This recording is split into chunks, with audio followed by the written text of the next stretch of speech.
This is LBC from Global, leading Britain's conversation with James O'Brien. Okay, good morning, by the way. 3 minutes after 10 is the time. I hope you're well. I hope all is fine and dandy in your world. Do you notice the change in the weather more profoundly than you used to? I know the seasonal affective disorder is a thing, but goodness me, when it brightens up outside, it brightens up inside, doesn't it? It's an amazing thing. But I'm not going to be talking about the weather first up this morning. Hands up now if you think you could explain what tariffs are and historically why we have them. What are tariffs? No, really? What are tariffs? Well, all right, come in then, Keith. What are tariffs? What do they do? And why do we have them? Anybody? I could do a bit of it. I know what they are. And I think I know why. So all I can see happening, I know why Donald Trump wants to introduce tariffs to the entire world. I think the reasoning is, and if you can ever bring reasoning to a conversation about Donald Trump, is of course moot. Also, as one colleague just reminded me on the way downstairs, this is Trump we're talking about, so it is not beyond all possibility that he doesn't even do it in the end after all. I mean, he's got a sort of hokey-cokey approach to tariffs, hasn't he? He puts them in and then he takes them out again. I think the car companies had tariffs and then they didn't and then they did again. Mexico did. Didn't Mexico have tariffs? He put the left leg in, the left leg out, in, out, shake it all about. And then Canada did and then it didn't and then it did again. So, I mean, there is a chance that the tariffs that are set to be introduced to Europe are not going to happen, but I think it's a very slim chance. I think it's a very slim chance. And the question then hangs, why is he doing it? So I think if we are going to deploy reason when talking about Donald Trump, which is risky, the idea is in his sort of head that companies pay so much money to export stuff to the States that the government will keep it all and be able to cut taxes.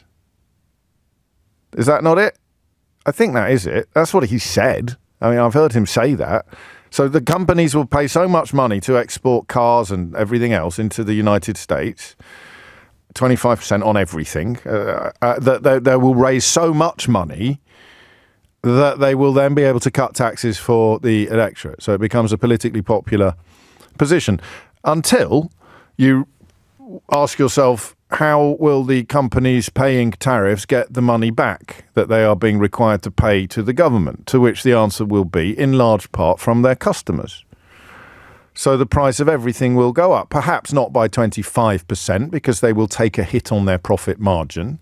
But generally speaking, a company is going to respond to the introduction of tariffs by increasing prices, which means the same people who are getting the putative tax cuts are also getting the fairly hefty price increases.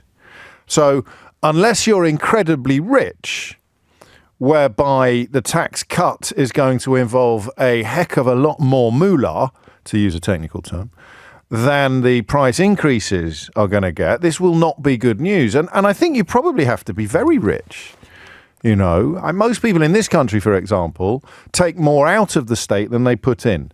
A huge number of people don't realise that they're on the other side of the median on that. They're actually on the take more out than once you add everything up, you know, up to and including your future old age pension, more people in this country take more out of the state than they put in, more than half. So in the States, the idea becomes that the super rich get a tax cut on 7, 8, 9, 10 figure sums and don't really notice that it's going to cost them a lot more. The price of eggs is going to go even higher. The price of cars is going, but they won't really notice that because they've got so much income and wealth. But for anybody who has, shall we say, a slightly more normal relationship with prices and shopping and the economy, I don't think they're going to come out of this better off. Right, things I don't understand. Andrew has written from Penzance, the rich will benefit from the tariffs too, as they are a price rise. How does that work? Don't the rich have to pay the higher prices as well? So this is why it's quite confusing. Keith, you're going to have to stop shaking your head like you know everything, because I'm finding it really distracting. Do you really know everything? Do you honestly know? Do you want to come in and explain it? No. Well, then stop shaking your head. Either come on and explain it all, or stop shaking your head like that, because you're making me nervous. I appreciate it's not mystery hour, says Ian. That's the kind of message I'm looking for at the moment. It possibly is tinfoil hat territory too, but are the US tariffs the equivalent of sanctions on Russia? If Trump is a friend of Russia, then surely Putin will be in favour of the tariffs. So I get those bits. Feel free to challenge anything that I've already said, but you have to do it using the power of speech, not just head shakes and nods, all right? 0345 6060973. So the importer pays... No, the export... Well, already there's some confusion over who's going to pay the tariffs in the first place. If he is imposing tariffs on the company that is selling stuff, it doesn't really matter whether it's the importer paying the tariff or the exporter. It's usually going to be the same person, isn't it? The exporter and but anyway, the importer pays the tariff. How does the importer get the money back that they've paid to the government in order to meet the tariff requirement? Answer, they put their prices up. So the importer pays the tariff. The idea is, historically, and this is correct from John, we'll get there, we'll make progress, we always do. Some days it is the callers who demonstrate considerably more cleverness than the presenter, and I don't think there are any prizes for predicting that today is going to be one of those days. What's that you say? Didn't you go to the London School of Economics? Yeah, I did, Mum, but I did philosophy, all right? Just chill. Hi, James. The idea of tariffs is to give your domestic industry an advantage over imports, thus protecting domestic jobs. If you keep your job in a factory because of this, you will be advantaged and will notice. Yeah, I mean, I also get that. But the idea that you're going to transplant huge levels of manufacturing to the United States of America in a time scale short enough or small enough to provide that sort of fillip is, I think, a little, shall we say, optimistic, but I hesitate to say this. It's possible there is some method in his madness. So it may be that I mean, could it possibly go well is a question that I think I asked Dmitry Grozobinski, our trade expert, the other day, and he was polite enough not to laugh at me, but I think history and precedent suggests it won't go well, but there is no other country quite like the United States of America, is there? Tariffs are a tool, writes Andy in Edinburgh, to stop foreign countries supplying cheap goods via cheap labour. Yeah, but it's going to hit us, mate. And no one calls us a country providing cheap goods with cheap labour. You might bring in a tariff on China or countries that deploy, child workers or slave labour, but generally speaking, if you're building minis in Birmingham, and don't at me if they no longer build minis in Birmingham, you are not employing cheap labour and you are not supplying cheap goods. So it goes on everything. So that doesn't work either. I remember when during Brexit, people claimed that freedom of movement was driving down wages because people were coming here from countries that were a bit less well off than we were and supposedly doing work for less. Those countries are now better off than we were. So why doesn't everybody move to Poland to drive lorries? So that's what tariffs do. That's what the idea is. I want clever commentary on this. 0345 6060973 is the number that you need. Paid to the government by the importer, which increases the retail price of the goods, but with the funds raised from the tariffs, the federal government, not individual states, can then lower taxes.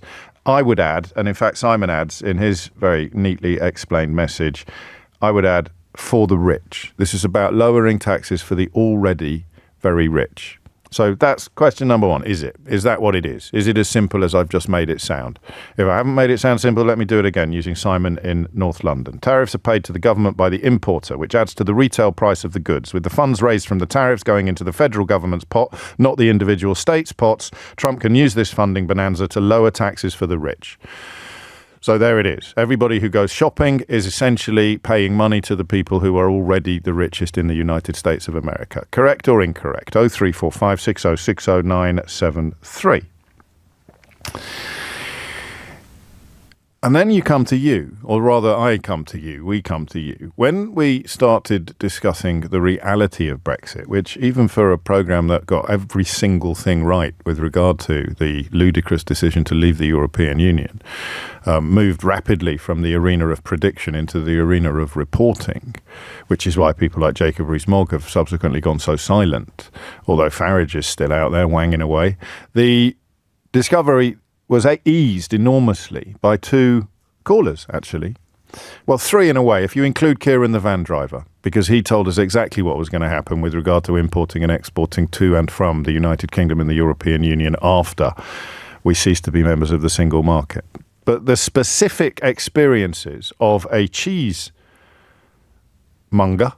it's a great word, I haven't heard that one for a while, a cheesemonger and a vintner. That sounds agreeably Chaucerian, doesn't it? It sounds quite 19th century. Someone who flogs cheese and someone who flogs wine. So we spoke to a cheesemonger and a vintner about the changes that were going to be made to their lives. The cheesemonger very quickly realised that because he had so many countries in continental Europe, so many customers in continental Europe, he very quickly realised he was going to have to open a hub in continental Europe, or in Ireland, of course, in order to avoid the red tape and regulation, which are not tariffs, but which are trade obstacles, are frictions, in order to continue selling cheese to his customers at the price they were currently paying. Because if he had to observe the rules and regulations on exporting from the United Kingdom, then he was going to be hit with so much red tape, regulation and extra cost that he would have no choice but to pass it on to his customers. So a hub, to which I suppose you have to do some red tape to deliver all your cheese to one hub in the EU, but then every delivery out of that hub to all your individual customers in the EU falls under single market rules, so you don't have to fill in any forms or do any or deal with any red tape. And similarly, the vintner, the wine importer more than an exporter, described an absolute upending of the status quo, a complete assault upon his business. And because almost all of the media had told you that Brexit was going to be brilliant, in the case of many commentators, columnists, editors, broadcasters, presenters, they in fact encouraged you to, politicians, they encouraged you to vote for it. And because the British media is so horribly dominated by right-wing voices, they couldn't then tell you the truth about Brexit. If it had gone well, it would never have been off the front pages. Spoiler alert, it was never going to go well. If it had gone well, it would never have been off the front pages. Every triumph, every victory, every win, every jackpot, every benefit, every dividend, every incremental increase in our general national health would have been reported from the rooftops until you were sick of the sight of the story. But nothing did go well. Everything went badly. So the people that told you to vote for it, and I'm thinking of individuals as well as institutions, they went completely silent, which means even now you don't know the full extent of how much damage was done to, most obviously, our exporters and our importers who deal mostly with the European Union by the introduction of entirely unnecessary red tape and regulation, which the same individuals and institutions swore blind wouldn't happen because they were either too stupid to understand the facts or they were liars. And I'd like to do that today. I mean, do you know yet what will happen to your business? We have good trade with the United States. One reason why Keir Starmer somewhat naively thought that we might avoid the full impacts of the tariffs that are due to land tomorrow was because we don't have a trade deficit either way. There's a fair balance of trade between the United States and the United Kingdom. We don't sell them a lot more than we buy from them, which is something that winds Donald Trump up reportedly. So that was the reasoning, but it speaks of a fairly healthy export market to the United States. Do you understand yet how that is going to hit you? Do you understand yet how these tariffs are going to hit your business? And listen, it could be either a big business or a little business. It could be any business. The point is you currently have customers in the United States and you currently don't have to climb over trade barriers that will be introduced tomorrow. On what he is describing as Liberation Day. One politician this morning, I think it was Jonathan Reynolds, still keeping the hope alive that we might be able to negotiate some sort of carve-out, but that throws up a whole host of different problems, doesn't it? Because should we be seeking favoured nation status with an administration that looks increasingly fascistic? I don't know. But we do know that the likelihood of a deal is very, very slim. And the introduction of the tariffs, a 20 percentage point increase in tariffs on UK goods, looks exceedingly likely. It would automatically cut the size of the British economy by 1%. And again, the people and the individuals and the institutions that told you to vote for Brexit can report all this honestly as they continue to ignore the much bigger damage done to our economy by Brexit because they're corrupt and dishonest and thick. They will report this honestly because it's not their fault that it's happening, you see. So the 1% hit to the British economy and the possibility of tax rises going up. They won't report that honestly. They'll claim that's Rachel Reeves's fault. I suppose we should also acknowledge that much of the media that told you to vote for Brexit was also quite warm about Trump until relatively recently. So there it is. 18 minutes after 10 is the time. Here are the questions that I would like your answers to. What are these tariffs designed to do? What's the plan? Okay. And also, if you're feeling really clever, give me a bit of historical context on tariffs, would you? I don't know why. I've got the thoughts of the East India Company in the back of my mind. And a book I read about why they were using raw materials from Malaysia and not other countries. It's like a kind of way of... I suppose it's part of underpins empire, doesn't it? So that all the money stays within your coffers rather than going into the coffers of a foreign company and therefore a foreign country. But what is going on? 03456060973 and a little bit of historical context on tariffs if you're feeling clever, all right? I mean it. I'd love to know a little bit more about what the reasoning behind them is and whether it still applies in the 21st century. And then, third question, it's a hat trick this morning. How do you think they're going to affect you? How do you think they're going to affect you? And I guess if you're exporting to the States and you don't know yet how it's going to affect you, it might be our job to explain to you what's going on. But whichever one of those questions you would like to have a crack at answering, the number remains the same, 0345 6060 973. What's he up to? What are tariffs? And how are they going to affect you? Hit the numbers now. You will get through. James O'Brien on LBC. Beginning to think very few people put their hands up 15 minutes ago when I said, does anybody really understand what's going on here? And that, of course, is going to prove to be part of the problem. Well, this could be good. If you want a historical example of how tariffs have worked in the USA, Google the Smoot-Hawley tariffs that were brought in under Truman. They are widely believed to have significantly worsened the effects of the Great Depression. So what are they and why is Trump doing it? Those are your two central questions. What exactly do they do, or are they designed to do? And why is Trump doing it? Those are the questions that I want answers to.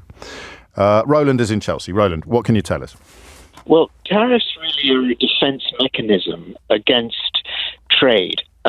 If you go back to President Nixon, when he made China the most favored trading nation by completely eliminating import duties, what he was really doing was saying to the world, look, it's more important that Chinese people work in industry and make things than make war, basically.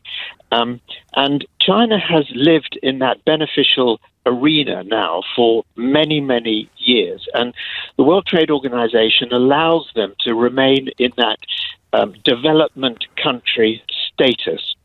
Now, I come from the retail industry as my background, and we used to produce a lot of knitwear, garments, shirts, and so on in this country. And during the 50s, 60s, 70s, 80s, the consumer was demanding, as they have every right to say, look, we like to buy a shirt at 20 quid. And if the retailer can't basically produce the margin to deliver that product at 20 quid, they start looking elsewhere for that sort of production. The Germans were equipping Chinese factories with engineering machinery, which they're brilliant at, for many, many decades. In fact, Deutsche Bank got into trouble. Can I pause you? Because I understand this, and obviously the tariff looks attractive when it is designed to protect British manufacturers who are being horribly undercut by Chinese or Far Eastern manufacturers who don't obey or observe anything like the rules regarding health and safety and the rest of it than we do, and who, of course, have an epic economic advantage as well. But can I take you back to 1972 when Nixon went to China, and just run me through what you said about war. It was designed to dilute China's China's military tendencies in order. So if we're doing lots and lots of trade with China, we're less likely to go to war with them. Was that the logic? Well, that was the logic. Okay. Yes, I didn't know that. It was done for the right reasons, yes. Really. But you see, in recent years, the Chinese have been opening factories in Cambodia. I was there only a few years ago. If you go to Cambodia, you would be absolutely amazed at the huge industrial complex built by the Chinese. And they've done it in Cambodia because the EU considers Cambodia to be a poor country, and therefore there is no duty at all on anything produced in Cambodia that flows into the EU. So all I'm saying really is that tariffs are they're a defense mechanism against unfair competition, essentially. And yet Donald Trump's about to put them on champagne. Well, look, there will be some micro industries like. Well, not even micro industries. BMW is not a micro industry, and it doesn't benefit from a Cambodian loophole in its manufacturing. So what do you think? And I appreciate this isn't your purview, your field of personal experience, but what do you think Trump is trying to do here, genuinely? I'm not an expert in the motor industry. No, but of course. What I do know is that the import duties on American cars coming into Britain, Europe, not just Britain, but is much higher than it is the other way. Now, what's interesting is when the Americans decided to remove bumpers from their cars because they consider them very dangerous, it was the EU who basically got rid of them and built them into their vehicles. So obviously the American market is huge, and it's very attractive for us to penetrate that market. The American vehicles don't penetrate the EU. Some people say because they're lousy cars. I don't know. That's not my. Well, again, we're getting a little bit distracted. So because these are going to be, it's 25% tariffs on cars for American customers is what we're talking about. Yeah, but I mean the tariff on American vehicles flowing into the EU is, I think, 2.5 times higher than the other way. But that's largely because companies like Ford and General Motors have got huge manufacturing plants in Europe, so you don't need to buy a car from the United States of America. You can buy an American car in Europe. That's the beauty of the single market. The point is, I don't think they want to export American cars into Europe because they've got such massive manufacturing plants in Europe. So I think that's a bit of a red herring. Well, it is because I was in the Ford factory actually in Detroit only 6 months ago, and they build in that factory their famous sort of truck, with an open back and a 4-door truck. I was talking to the factory manager. He'd love to ship that to the UK, but he said the import duties are prohibitive. Can't do it. Well, there's no shortage of pickup trucks in this country. Maybe that specific vehicle, vehicle supports your point. But it's very easy to buy a Ford in the United Kingdom. It's very easy to buy a Ford vehicle in Europe. So I don't think that quite reaches the places that you're telling us it reaches. Just the final question: what do you think? And BMW has plants in the United States already, doesn't it? So. What do you think Trump's plan is? Is it to get more and more European companies to open up factories in the United States? Well, American companies have opened up in the EU for exactly the same reason that Trump, I think, wants European companies to open in America.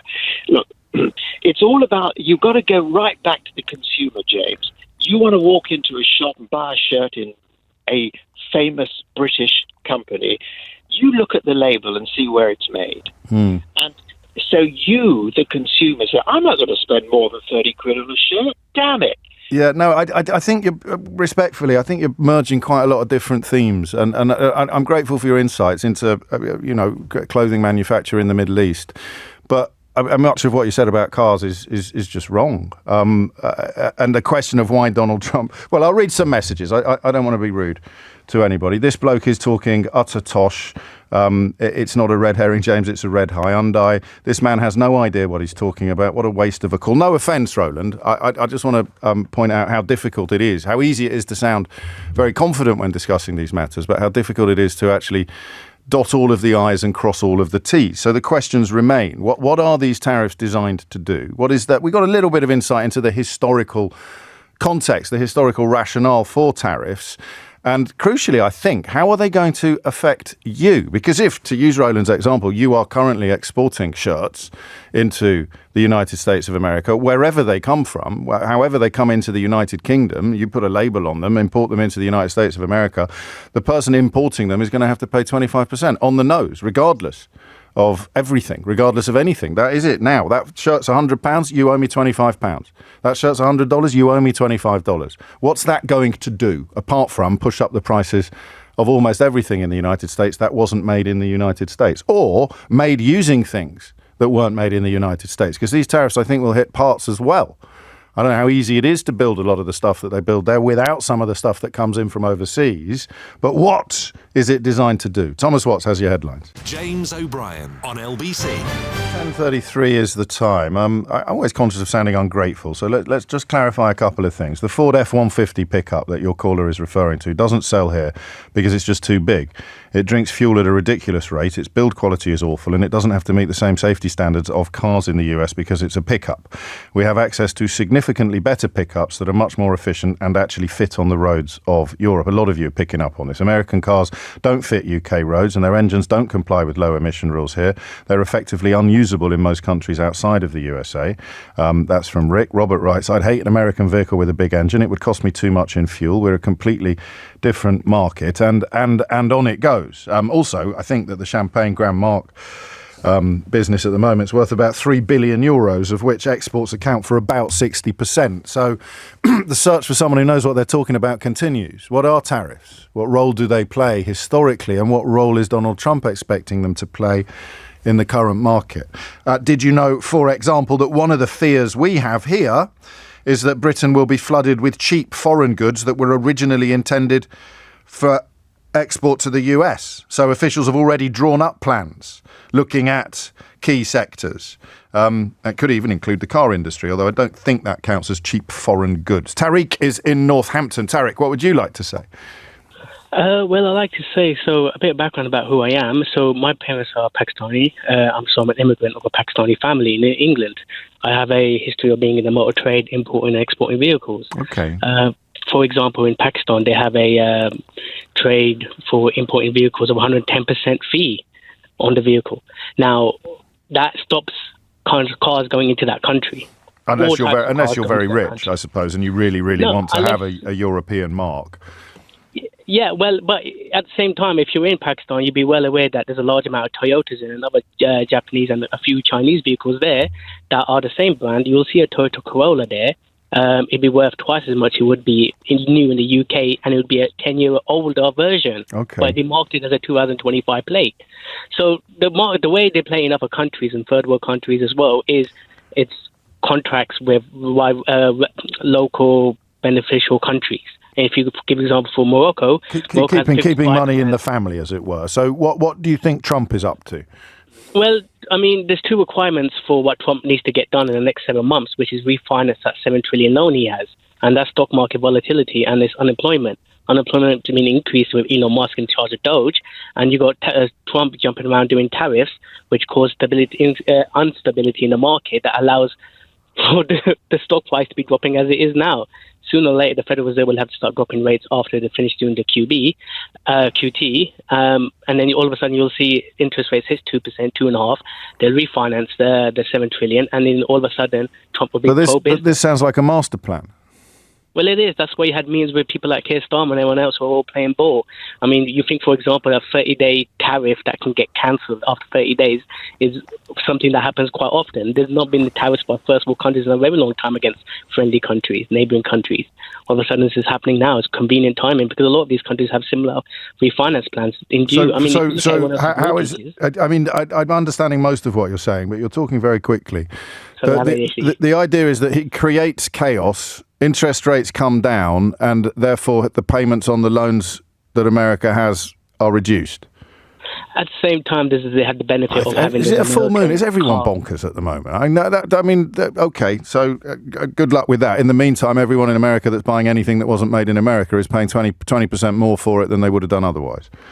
No, you're seeing it wrong. They're not paying 20% more for other vehicles. They're paying 20% less. No, not just vehicles. I'm talking about everything. I'm talking about chocolate bars, champagne, wine, everything, jam. Every single thing that's imported into the United States from Europe is going to cost 20% more, for the importer at least. Yeah, which means that all the American-made vehicles being sold in America are going to be cheaper. And yes, they pay for less quality, but they're getting it cheaper, which will allow these American companies 4 years to catch up. Cheaper than European. Yeah, but I mean, the cheaper than European cars is what you're saying. As long as, but what is the export? How many cars are exported to the United States? Well, a large amount of cars that have been exported to the United States will still have to export because these countries you're seeing in Europe, they have quotas to reach. They can't have these vehicles sitting around. Okay. So they'll have no choice but to move manufacturing to I'm sure it's not your fault. I'm sure it's not your fault, but I'm more confused than I was before you started talking. So, as I say, I'm sure that's a reflection on me rather than of you. What are tariffs designed to do historically and generally? I think we know that, but it doesn't apply to the trading relationship between the United States and Europe. So why is Donald Trump essentially introducing highly punitive tariffs on a country like the United Kingdom, which has a fairly even balance of trade? So it's not even, and also I don't think we have a reputation internationally for exporting cheap tat into countries who can't afford to compete with us because their costs of manufacturing are so much higher. Quite a few of you making the point that Andy makes. He doesn't have a plan. He was complaining about tariffs in the 1980s. The possibility that crypto coins play into the master plan is one that I am not qualified to comment on, but I do want to continue worrying at this knot of what is he hoping will happen. Maybe Tarek is right, and it's got something to do with driving down interest rates as a consequence of chaos. But I don't quite buy it yet. Nigel's in Virginia Water. Nigel, what would you like to say? Morning, James. We had this very conversation. I had it with my adult children, aged 20 to 24, last night around the dinner table. And did they emerge from the encounter enlightened, Nigel? Well, I'm not sure about that, James. You'll have to ask them. Go on then, let's do it again. Well, we were discussing Trump's motives, just simply that, and we asked. The discussion around the table was, why is he doing this, for goodness sake? Because there's all sorts of collateral damage that happens whenever you impose tariffs in whatever shape or form they are. Don't ask me to comment on those because I don't know. But the motive, for me, I think is relatively simple, is that he's taken the view, Mr. Trump, that he needs to make America strong again economically. They cannot continue at the rate of national debt that they're currently accruing. I think they sit at around $37 to $40 trillion, and it's accruing every year. Now, if you're going to be a major power in the world, you cannot be economically defunct. And America, for the last 20 years, has headed in one direction, which is increase the national debt. So how do you do that? You drive up revenue and you reduce cost, and then you start paying off your debt. The only way he sees probably, or the easy switch to flick in order to increase revenue, is put these wretched tariffs on. And he sees it simplistically. I don't know where the numbers come from. There'll be somebody who's economically more insightful than I am to judge on this, but he sees that as a huge revenue earner. Simultaneously, I think that's true. I think the way he's spoken, the problem is we're talking about somebody who says one thing on a Monday and then denies he said it on Tuesday and says the polar opposite on Wednesday. But he does seem to think it's like an oil well of cash that is just going to come spouting out of the ground. He's been very clear about that, James. He's been very consistent on that. He used to call it his favourite word. But he is an idiot. No, but putting that to one side... Well, I don't know if you can you? No, because you're asking the question, why? What's his motive for doing it? Yes, okay, in his own mind. Yes, correct. And in his own mind, whoever's advised him, and he's got some super smart people around, he's also got some very dangerous people around. But why do they talk? They don't talk about reducing the deficit. They talk only about tax cuts. $6 trillion. Peter Navarro says there'll be $6 trillion over the next decade that could pay for American tax cuts.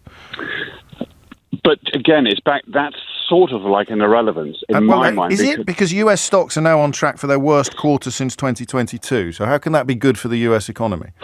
Well, that's only, remember, stock prices do move up and down.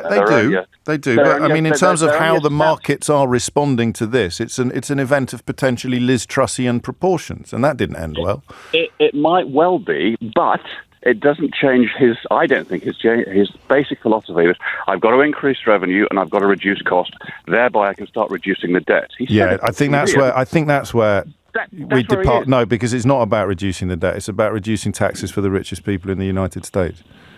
Well, you may say that. So, think about how percentages work. If you are earning gazillions, then the percentage that you're paying in taxes is a percentage of gazillions. So the only people that benefit from this potentially are the people that won't be affected by seeing the prices of everything go up anywhere near as much as they're going to be affected in a positive fashion by seeing their taxes go down even further. Well, if you believe that he is completely self-serving for the rich, you may well be correct on that. And I don't think that's not an if, is it? If he's completely self-serving for the rich, can you give me an example of something he's ever done that was not either delighting Vladimir Putin or delighting the super rich Americans? It's one of the reasons why you've got to try and get through to the very simple motives. The other thing I think is important. Go on. In this whole conversation is that, remember who supplies that debt? It is China. And I think it sits in his claw that America has to borrow all this money from China. I don't think he likes doing it. Okay. And so he's trying to level the playing field. We keep coming back to this. He's not claiming what you're claiming. He's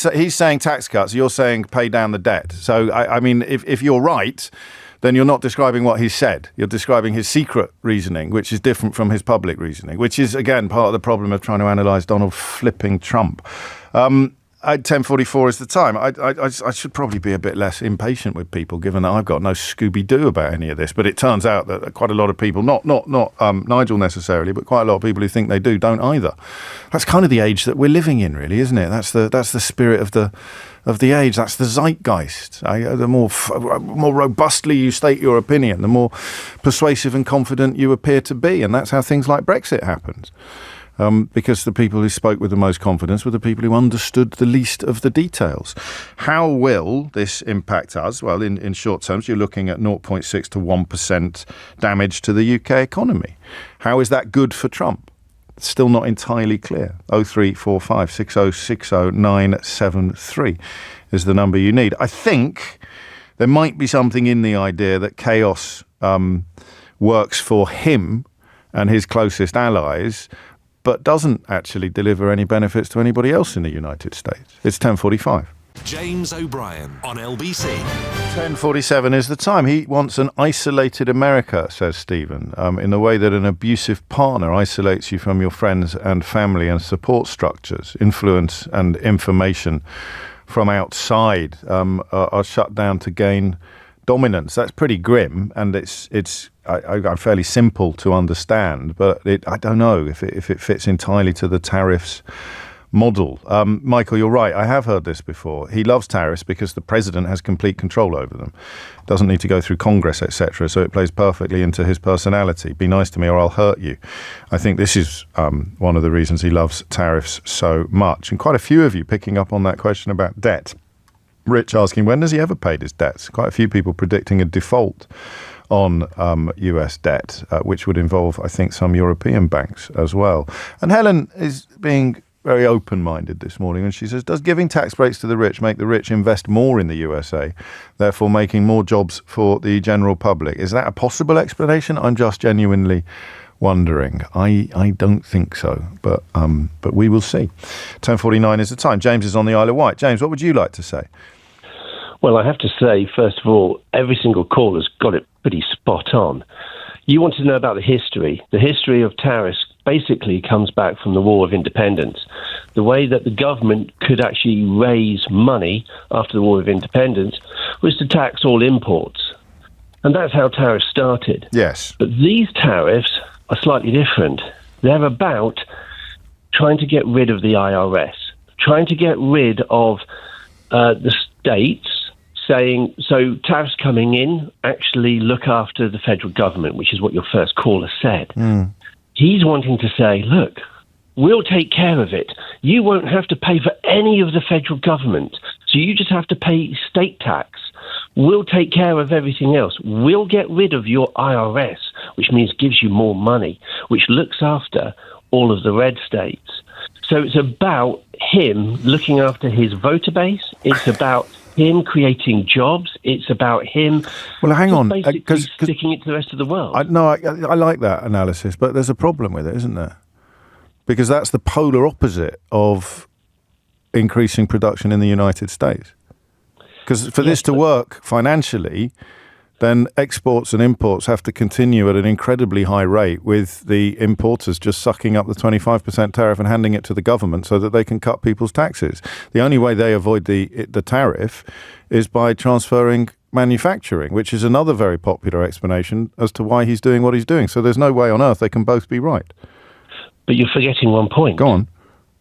This is Donald Trump talking. And this is the pigeon playing chess moment in our conversation, isn't it? That we're deploying our traditional toolkit to a situation that is not traditional. So he might be simultaneously claiming that two absolutely incompatible things are true. Yes, but also, because he says it, his base will believe it because they've believed everything else. And then when it comes to him getting what he wants, it wasn't possible because the Democrats, Sleepy Joe, has ruined it for us. And then all of a sudden he rolls back on it. Do you think he ever thinks 24 hours ahead? Because this is my problem. That's why I'm in such a grouch this morning, because I can't. All my usual tools don't work. I'm thinking, what's the plan? It's a bit like Boris Johnson during COVID. It's all about getting through to lunchtime, and then getting through to dinner, and then getting through to breakfast. Why is he announcing this tomorrow? To do this and that and the other. Bang, bang, bang. Boom, boom, boom. Attention, attention, attention. Me. God only knows how he's going to keep it up for 4 years. But I struggle to believe that he's got a plan that reaches beyond tomorrow's announcement. Well, honestly, there was a wonderful article by, and I hate to say it, Piers Morgan, which was about the fact that you bombard the public with 3 or 4 items every single day, and the media will only pick up on one, which means you get 3 more things through. I don't know that that's an original contribution to the debate, but it is. That's where I heard it from Piers. Fair enough. I've heard it from about 1 million different people.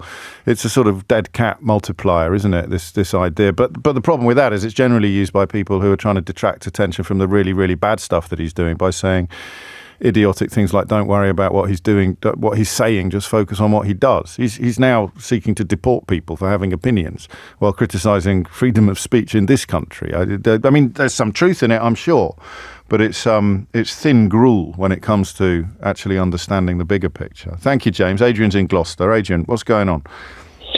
Hi, James. Really interesting calls, isn't it? Is it? Because, I mean, I've not been very nice to my callers today. I've been like a bit of a bear with a sword, which is my fault. It always happens when I'm struggling to understand something. I take it out on the people trying to explain. But you've obviously had a more positive experience than me. Well, hopefully you'll be a bit nicer to me. But, Unlikely. I'm not, right, now listen, I'm not a conspiracy theorist, right? I've just got I'm just a bit older now, and I genuinely think that Donald Trump couldn't give a monkey's about his general public. I really don't think he does. No. And I think the billionaires that are pulling his strings have come up with this idea of tariffs so they can enrich themselves by fleecing the people that are going to be paying it, i.e. his public. Yeah. Mostly the middle classes. They're going to be paying what they can afford to pay the extra whatever percent on a tin of beans or whatever they're going to buy. He's going to use that money to make tax cuts for his friends, and then he's going to say to them, like Putin does to his people, he says, you can do whatever you like as long as I get half. Yeah, I mean, that last bit. And then he's going to enable them to do what they want. That's what it's all about. It's all about Trump.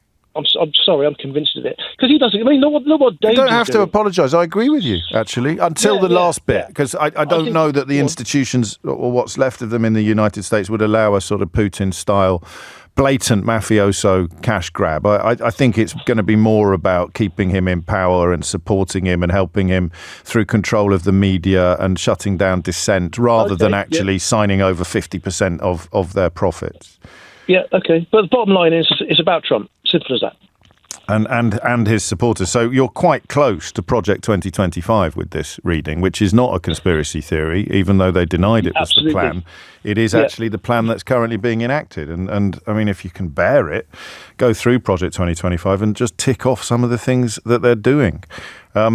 It's something to do with neoclassical economics as well, and capital flow, which is where the venture capitalist Peter Thiel would come in. He threw his support behind Donald Trump the first time round because he believed it would be better for incredibly rich people like a co-founder of PayPal and a so-called libertarian. I think the idea is that because developing countries like India and China have lower capital to labour ratios, investors get higher returns on the capital they invest there.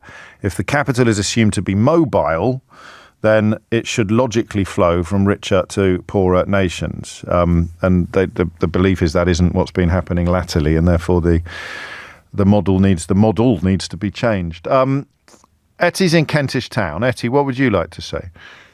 So I think it's a little bit chaos, a little bit conspiracy. Go on. If you look at tariffs, when you impose them, there's essentially 4 different effects.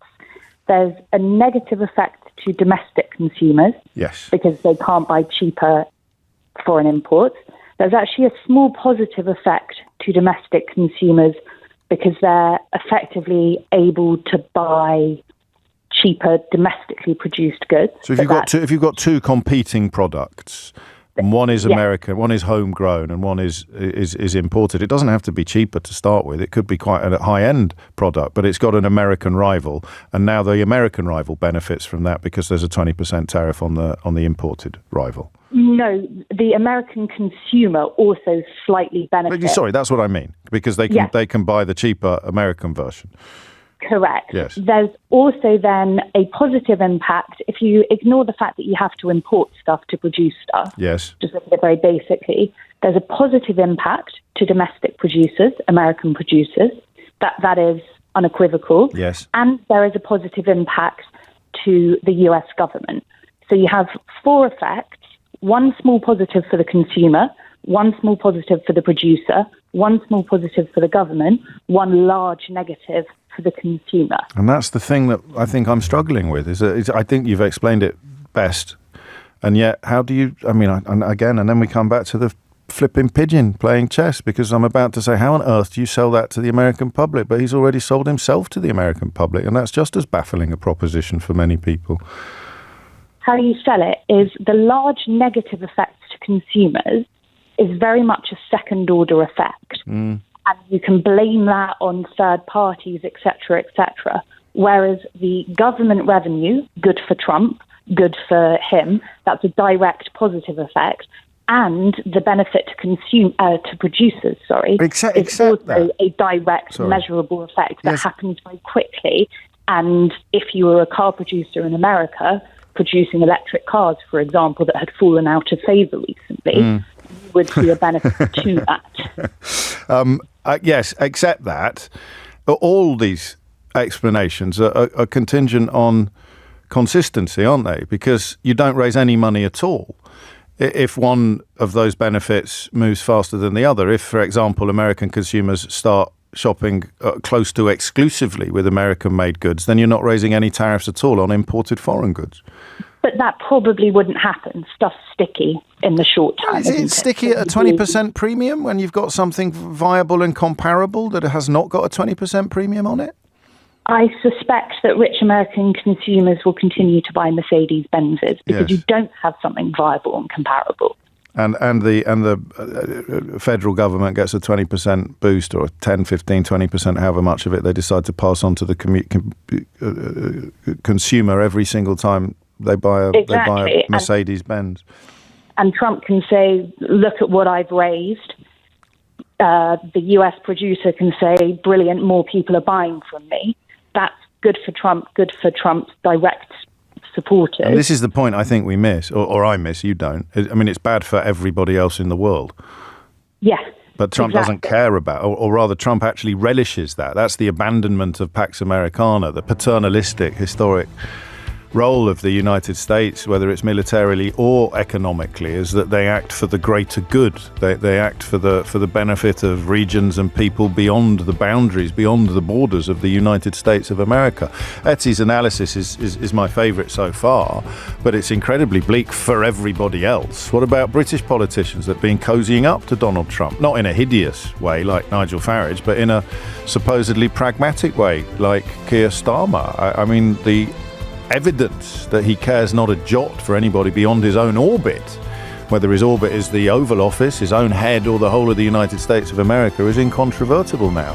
So it's bad news for everybody, but could be good news for the States, unless, of course, you're a shopper. James O'Brien on LBC. It is 3 minutes after 11, and you are listening to James O'Brien on LBC. I've got more Trump stuff that I want to do, particularly on the question of freedom of speech, but I think we might take a little break, have a look at I think it's a much less serious subject, and it's very British. And it involves a conversation that Nick Ferrari had earlier with Kemi Badenoch. I mentioned to you last week or the week before, punch cartoons. Do you remember? It's such a weird generational thing that I'm probably among the younger end of people who understand a reference to a punch cartoon. There used to be a kind of magazine called Punch, a very funny magazine, very influential and powerful magazine for many years. I only really got to know it because they had bound copies in my prep school library.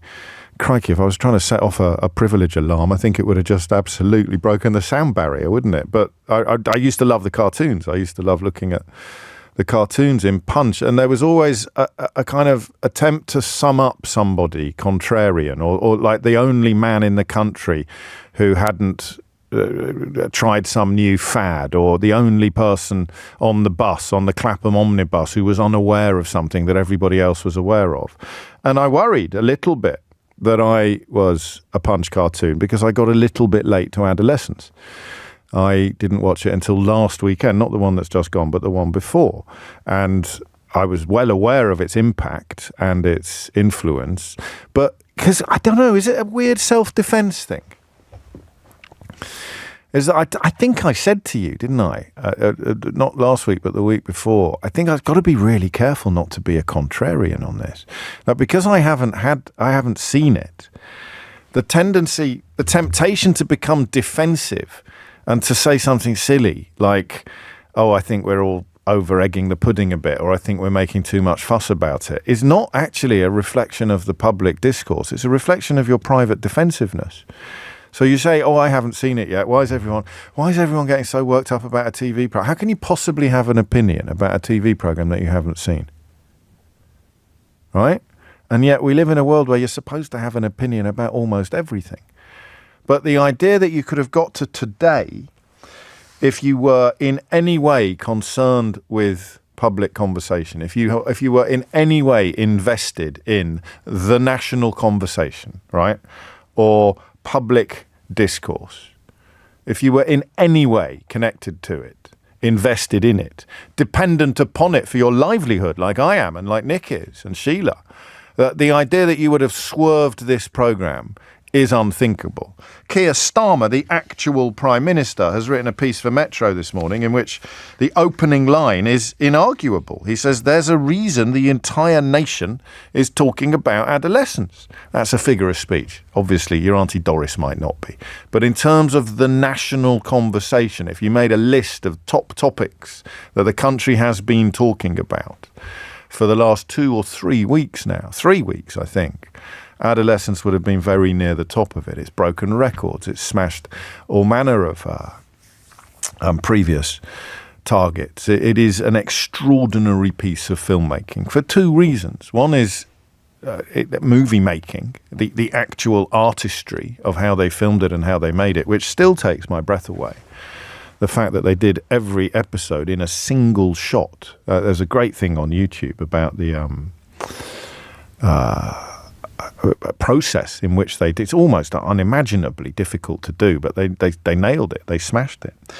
And the other reason is the content. So you've got the filmmaking is exemplary, superlative, unbelievably good. And then the acting, the storytelling, the script, the power, and the sense of zeitgeist, the fact that it captures the very essence of the conversation that we have been having on this program now for years, but which, with our special online safety day last month, scaled new heights of relevance and importance. The relationship that teenagers in particular, but of course more broadly all of us, and even younger children as well, the relationship that teenagers have with social media in particular and technology in general.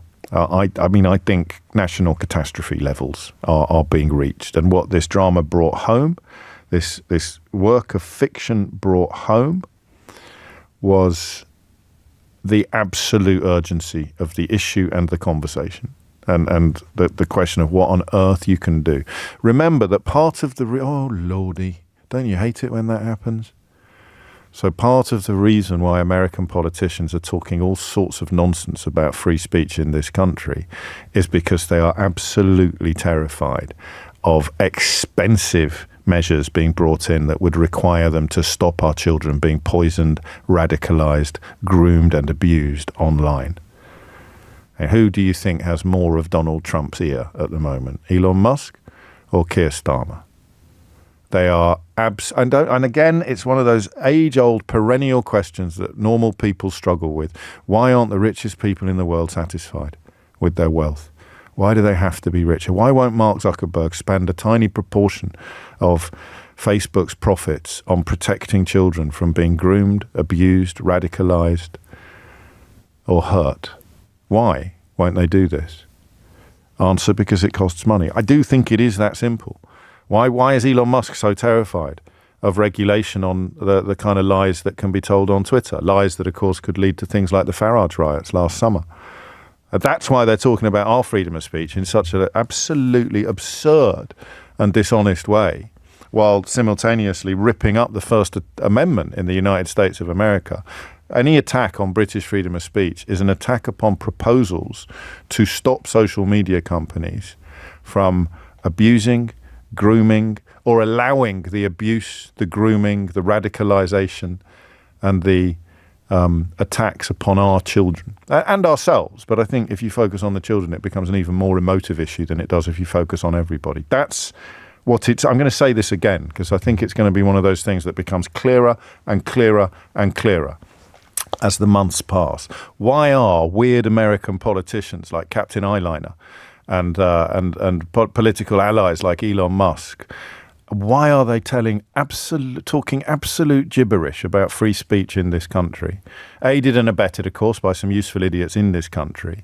Answer: because they are absolutely diametrically opposed to any attempts to limit what can be done on their platforms, because that costs money.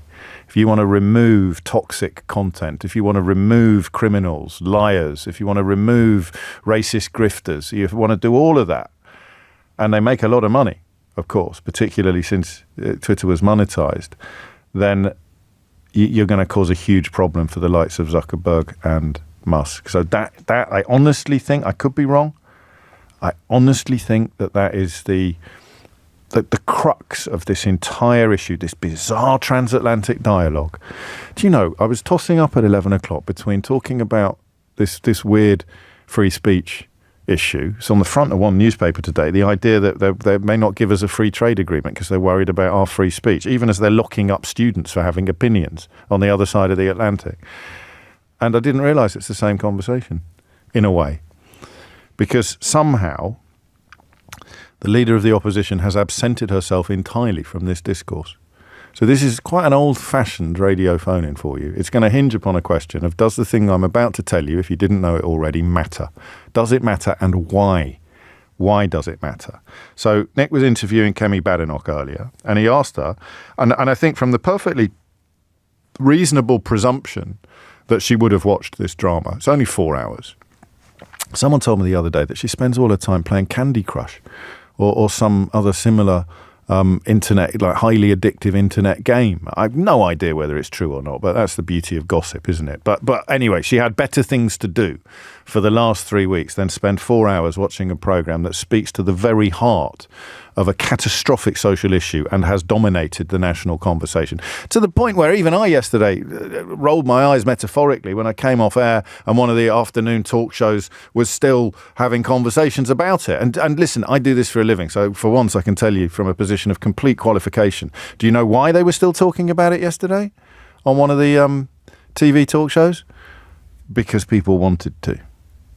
I mean, when we come back to a subject that we have relatively recently visited, it's because the appetite to talk about it is undiminished. The appetite to talk about it is huge. It's why we can sometimes spend 3 hours on the same subject. It's a judgment call. You look at what people are feeling, you look at what they're saying, and you go, crikey, I don't think that conversation has run out of steam yet. That's why I still talk about Brexit occasionally. I don't think that conversation has run out of steam yet. So the reason why I came off air yesterday and one of those, I think it was ITV, was still having a conversation about issues thrown up by this television drama, is because people wanted to talk about it, and they still do. Which is why when Nick spoke to the Conservative leader earlier, he asked a question predicated on the presumption that she would have seen it. He asked her literally what she had learned from the TV show Adolescence. Well, I haven't watched it. I don't have time to watch anything these days, to be honest. But I have read about it. The Prime Minister had time to watch it, Mrs. Badenoch. Yes, well, they have. And so what I understand is that this is a fictional representation of a story that is actually quite different. And I think it's an interesting story. It certainly touches on some of the things that are happening in the world today. But it is not the biggest thing that is happening in the world today in terms of what is happening to people being radicalized on social media. But many would say for a leading politician such as yourself not to be in tune with what a lot of people are talking about, that's almost a dereliction of duty, some would suggest. And not least as you have a child approaching their teens. Yes, I do. So I pay attention, but I'm not going to watch every single thing that everybody's watching on Netflix. I do know what they're watching, and I know what it's about, and I've given a view that it is a work of fiction that is interesting, that touches on a problem in society, but there are bigger problems, such as Islamic terrorism and that kind of radicalization. And the story which it is based on has been fundamentally changed. And so creating policy on a work of fiction rather than on reality is the real issue. Oh, boy. I mean, if Malcolm Tucker was a real person, he would have had about 7 aneurysms during the course of that conversation. It's not just the ignorance and the sort of blithe arrogance that's offensive. It's the revelling in it. It's the somehow being proud of being an absolute wombat, isn't it? I think... And I think the claim that the story it's based on has been changed is a racist lie that has been perpetrated by the sort of terminally online far right. So possibly that provides a clue as to what it is she's been doing instead of watching this drama that everybody is talking about. Jack Thorne, the writer, was on the Newsagents podcast late last week, absolutely exploding that nonsense. But apparently she hasn't got time to listen to that either. The question, unless it's true that she plays Candy Crush or similar games all the time, the question of what she thought was more important. Did she just tell you that you can't care about Islamic terrorism if you watched Adolescence? It's a choice between the two. You can't care about your own children being exposed to toxic content perpetrated by a man accused of rape, sex trafficking and money laundering. You can't be worried about the influence that he might be having over your children and worried about Islamic terrorism. Is that right?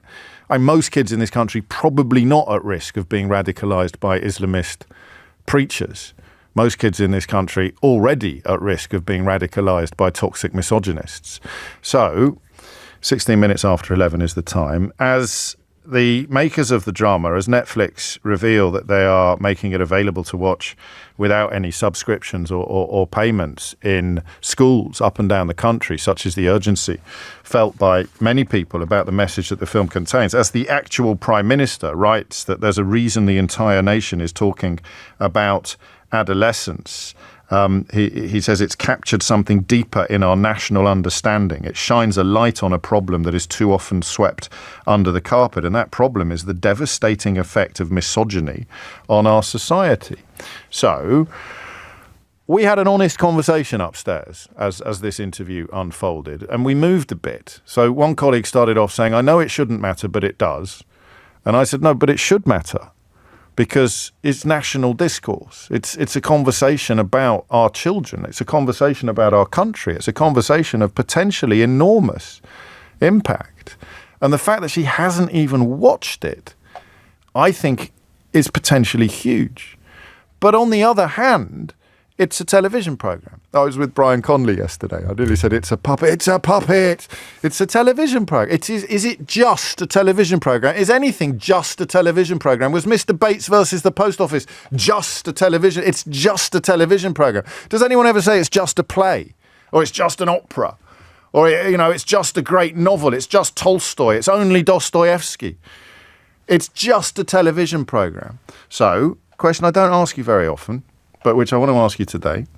Does it matter that the leader of the opposition has not watched a programme that the Prime Minister says the entire nation is talking about? That's an extraordinary juxtaposition, isn't it? Does it matter that the leader of the opposition has not watched a programme that the actual Prime Minister describes as something the entire nation is talking about? Okay?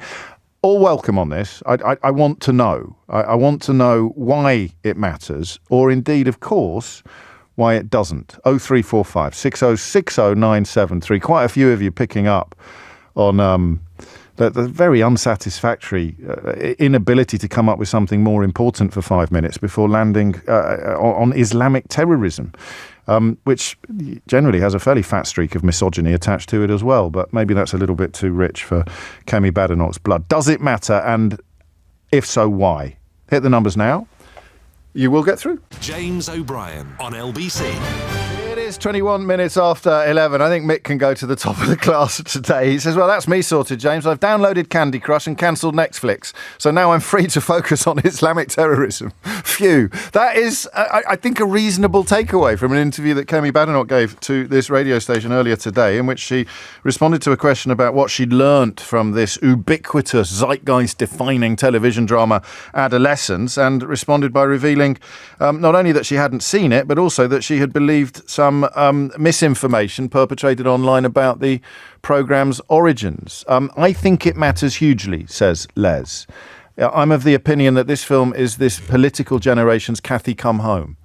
So there are moments in televisual history of planets aligning, of entertainment aligning so completely with politics that they become unforgettable. Cathy Come Home being one of those examples, an examination, I think, of homelessness. I think it's a Ken Loach film, although I don't want to embarrass Les. I think he might be a tiny bit older than me. Mr. Bates versus the Post Office, albeit that it's based on entirely real events, also combined dramatic tension with politics to an unprecedented degree. And this one is, I think, the same.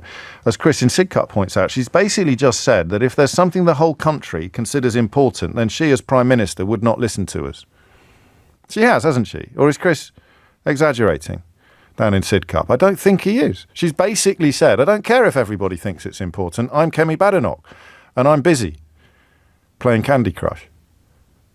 So have you got a better argument for why it doesn't matter, or a stronger argument than I've managed to muster for why it absolutely does? I think Chris is going to take some beating. And Kai points out, this is quite good as well. I bet she has watched it, but she's chosen to pretend that she hasn't and to belittle it in order to pander to the racist Twitter gammon. Writes Kai. I don't know. I wouldn't have thought so, but she has done a couple of things that suggest she spends her entire life looking at Twitter accounts with a bulldog avatar called things like, Rule Britannia, Britannia waves the rules, or the West is dying. She seems to get an awful lot of her opinions from that sphere. Whether or not that's the case in this instance, we will probably never know. Dave's in Ilford. Dave, what do you reckon? Well, good morning. Hello, David. Yes, look, I haven't watched it, and I don't think it matters if you haven't watched it. But what I think matters is that someone can say they haven't watched it, but then apply that to a government policy that might derive from this series, which is totally ridiculous. I mean, if you talked about the post office scandal, yes, and it's the same thing. I mean, I didn't watch that, Dave, what do you watch, mate? What do I watch? I love Scandinavian crime dramas, but there you go. I tell you, I panicked for a minute there, mate. I thought we were going a bit 1970s. Do you know what? I was actually thinking of not saying the wrong thing there, but there you go.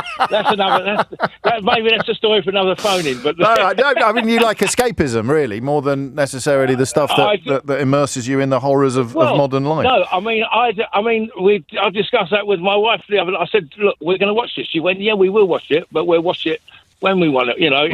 We'll get around to it. But you make a really important point that I'd missed, which is that if the Prime Minister is writing about it, then they're almost certainly going to be framing policy in response to it, in much the same way that we saw with the post office drama. This is policy driven by drama, and by real life. It's not just your drama. Yeah, I don't think it's just drama. I mean, there are not factual events, but look, I haven't watched it. So no, it's a factual context. The context is factual. Yeah. It is. I mean, Andrew Tate exists. Misogyny online is a huge problem. The government has probably woken up to the scale of the problem as a consequence of the drama sooner than it would otherwise have done. And the leader of the opposition not only hasn't watched it, but is spreading misinformation about it. And for some reason, I don't fully understand, talking about Islamic terrorism.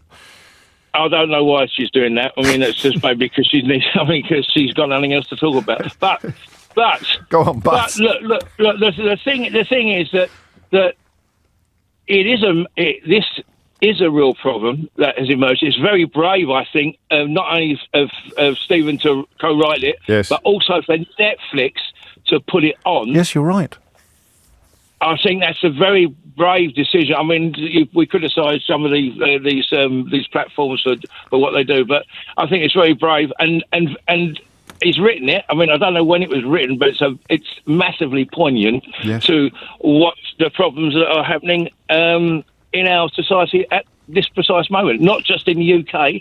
I mean, I have a daughter who lives abroad, and they have similar problems over there. I mean, in this country she lives in, I mean, you wouldn't even dream of thinking that it was a problem there. But you've brought it back to the politics rather than the personalities, and that's actually really important. They are going to, or they do now consider, the actual government is now more alive to the scale and impact of this problem than they were previously. And great art can do that sometimes. You're also right about the bravery, even though they've ended up with an absolute mega hit on their hands. They wouldn't have known that in advance. I read one report that suggested had Brad Pitt not come on board as an executive producer, it may have been much, much harder to get it made than it was when Brad Pitt's name is in the credits. I also know that every single interview that Stephen Graham and his co-writer on this drama, Jack Thorne, have given has made it absolutely crystal clear that the programme, the story, is not based on any single case. And yet Kemi Badenoch seems to have believed online racist lies about it being based on a story involving a non-white killer and swapping it out for a white killer. And that maybe gives you an answer to what it is she's spending her time examining and doing instead of watching a programme that's dominating the national conversation. Thank you, Dave. What's your favourite Scandinavian crime drama? Oh, The Bridge, without a doubt. Fair enough. I think that's probably the least controversial thing anybody's ever said on the programme. Don't you reckon? Should we squeeze in Anne in Brighton, or should we go to Anne first after the news? Let's go to Anne first after the news, because I've got an extraordinary missing word headline for you. Okay, possibly the maddest. In fact, Dave will like this. It's got a touch of the Scandinavian crime dramas to it. So there's one word missing from this headline, and I'm willing to wager that unless you've actually seen the headline, there is absolutely no chance of you guessing it correctly. Are you prepared to accept that challenge? Good. Why sex doll blank cases are blowing up. This is from the Times, so, perfectly respectable in many ways, outlet. Why sex doll blank corpse cases are blowing up. What do you think the missing word in that headline could possibly be? Just text it to me on 84850 or send me a WhatsApp. And of course, if you want to contribute to the conversation of why it matters or doesn't matter that the leader of the opposition hasn't watched a drama that is now informing or at least influencing government policy, then the number you need is 0345 6060973. The answer, James, is not robot, although fair play for your improvisation. Here's Thomas Watts with your headlines. James O'Brien on LBC. It is 11:33. You are listening to James O'Brien on LBC. And it's an odd one, really. Why does it matter? I mean, how bad is it? How bad a gaffe is it for Kemi Badenoch to have conceded that she hasn't watched this television drama that continues to inform the national conversation, public discourse? It's been raised several times in the House of Commons. I'm interested almost in the psychology of sitting there thinking, I don't need to watch this. Listen to the clip again. It's actually, what's it called? A disaster class. It's a disaster class in being a public figure. It would be funny, wouldn't it, if she'd ever said something about never having to apologise for anything because she never makes gaffes or she never puts her foot in her mouth. The gulf between how she appears to us and how she appears to herself is like the Grand Canyon. And I mean, it is truly extraordinary. It would be like me not having watched it. I felt a bit embarrassed about coming to it late. I think Nick was first out of the blocks on this, or possibly Sheila. But I came to it a little bit late. Because I was out a lot. I was at the theatre a lot that week. I got around to watching it 10 days ago. 10 days ago. Because I thought I cannot be absent from this conversation. It's informing legislation, potentially. It is being discussed absolutely everywhere. Some people haven't got Netflix, I know that. But it's not your job. It's my job. It would be like not watching... It would be like not following the budget. Or, actually, no, that doesn't quite work. It's even more important than that. It literally, if you're in the business of canvassing the British public's opinions, then a thing about which everybody is talking becomes crucial, I would say. Quite a few of you, Alison says it's sheer arrogance. Karen says there's no way she hasn't watched it. A few of you picking up on that. So I didn't realise until I read Deborah Ross in the Times last week that there's been an online backlash. One of the many benefits of not being on Twitter anymore is that you don't really know what the racist clown cars are up to at the minute, apart from getting arrested and convicted of various disgusting crimes. But the backlash is based on the idea that the lad in it is white and he shouldn't be. Missing the point, of course, that Stephen Graham, the father of the lad in it, is himself mixed race. His granddad, I think, was Jamaican. But they're furious that a white boy could be portrayed despite the fact, of course, that the most obvious misogynists online are largely white. That's the backlash. I don't fully get it because I'm not on there anymore, but I give you the building blocks from which it has been constructed. If you spend your life claiming, arguing or believing that ethnicity is an indication of criminality, that the most important thing about the person who mugs you or murders you is the colour of their skin, then you're going to hate the idea as a white supremacist that this drama has a white protagonist. I mean, it is beyond pathetic. It is beyond pathetic, but these people are. And it appears that Kemi Badenoch has swallowed some of the misinformation behind that conspiracy theory. The beauty, for want of a better word, of the theory that she can't admit that she's watched it because it would upset the kind of people that I've just described to you is that it's got a touch of the Occam's razor to it, hasn't it? So, have another listen. Well, I haven't watched it. I don't have time to watch anything these days, to be honest. But I have read about it. The Prime Minister's had time to watch it, Mrs. Badenoch. Yes, well, they have. And so what I understand is that this is a fictional representation of a story that is actually quite different. And I think it's an interesting story. It certainly touches on some of the things that are happening in the world today. But it is not the biggest thing that is happening in the world today in terms of what is happening to people being radicalized on social media. But many would say for a leading politician such as yourself not to be in tune with what a lot of people are talking about, that's almost a dereliction of duty, some would suggest. And not least as you have a child approaching their teens. Yes, I do. So I pay attention, but I'm not going to watch every single thing that everybody's watching on Netflix. I do know what they're watching, and I know what it's about. And I've given a view that it is a work of fiction that is interesting, that touches on a problem in society. But there are bigger problems, such as Islamic terrorism and that kind of radicalization. And the story which it is based on has been fundamentally changed. And so creating policy on a work of fiction rather than on reality is the real issue. That's just wrong, that bit there about the story on which it has been based has been fundamentally changed. It was not based on any story, specific individual story, as the writers have repeatedly. So where does she find the time to expose herself to racist online conspiracy theories? And why is it that racism and misogyny are so inextricable? Because she's essentially saying, misogyny doesn't really matter. I suppose someone who's come out in favour of Donald Trump has got to have a fairly relaxed approach to misogyny, as we've already established many times on this programme. Got to be fairly chilled about blatant misogyny, self-confessed sex offending. It doesn't really matter, it's just locker room talk. Odd position for a woman to hold, but not unique. But wrong. So she's got the time to expose herself to racist online conspiracy theories, but not to watch the programme that the conspiracy theories are based on. Anne's in Brighton. Anne, what would you like to say? Hi. Hello, Anne. I'm not going to be as eloquent as a lot of your earlier callers. Yes, you are. You are. I bet you are, you know. It's always people who come on and say that. Well, I don't want to put any extra pressure on you, but I bet you are. We don't have kids, and we watch Adolescence because we love Stephen Graham. Yes. And I came out of it with a real sense of how do we help our young people grow up. Bingo. And that's without having kids. Like, so she is saying that's not an important question. It's not an important question. It's not about a television programme. It's about how do we help our children grow up.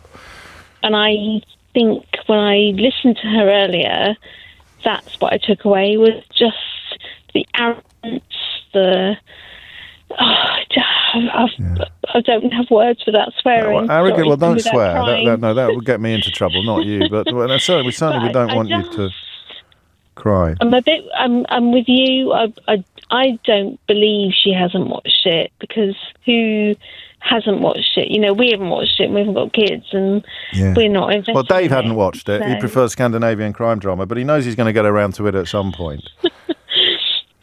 And that's it. You're right, because it's not. I mean, it's more than a TV drama. It's a distillation of a huge social problem. And what she is saying is that this isn't a huge social problem. As if you can only have bandwidth as the leader of the opposition for the, quotes, single most important thing in the world, end quotes. You can't hold two thoughts in your mind at the same time. I mean, it is. The more I think about it, the more extraordinary it becomes. If she was a left-wing politician, it'd be on every front page tomorrow.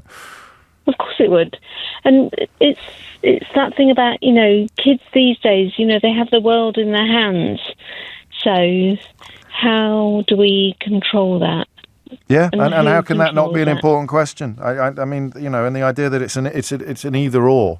So you can be profoundly concerned about Islamic terrorism, but not profoundly concerned about online misogyny. Essentially putting the kibosh on the idea that we should be more aware of the issue, and of course undermining or diluting the damage that Andrew Tate is doing to generations of young boys, which everybody knows about now, partly as a consequence of this drama. Anne, you played a blinder. I knew you would.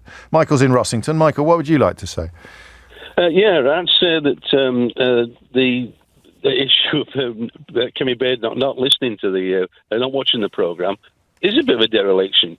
Because she's the leader of opposition, so therefore she should watch something that Keir Starmer is actually trying to promote one way or the other, even if she wants to give an opposite view. And say, I think you're over-egging the pudding, Prime Minister. It's only a puppet. Get over yourself and get on with governing the country.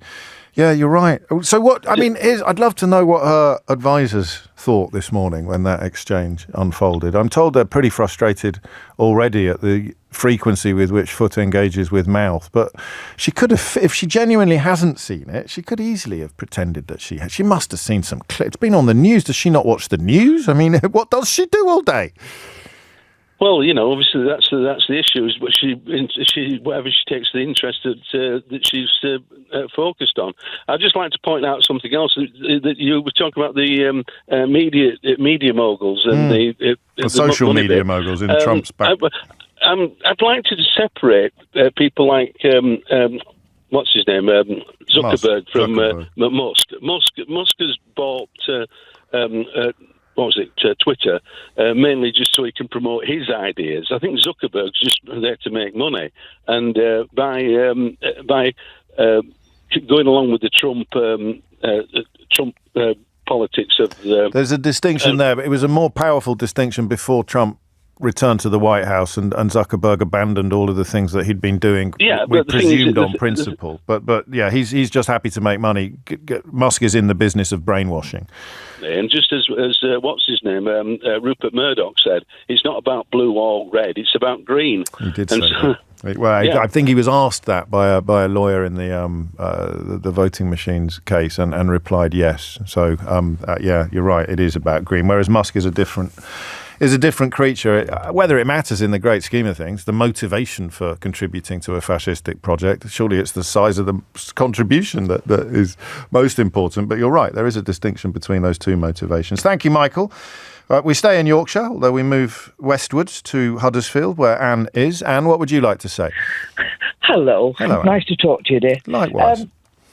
Whatever the subject Mrs. Badenoch speaks on, I feel she has only one note. And what came into her mind was the thought of, I don't know if you remember, Adolescence, playing in an orchestra. Rowan and Atkinson. He's just got one, yes. And he had one note to play on the piano, that's all.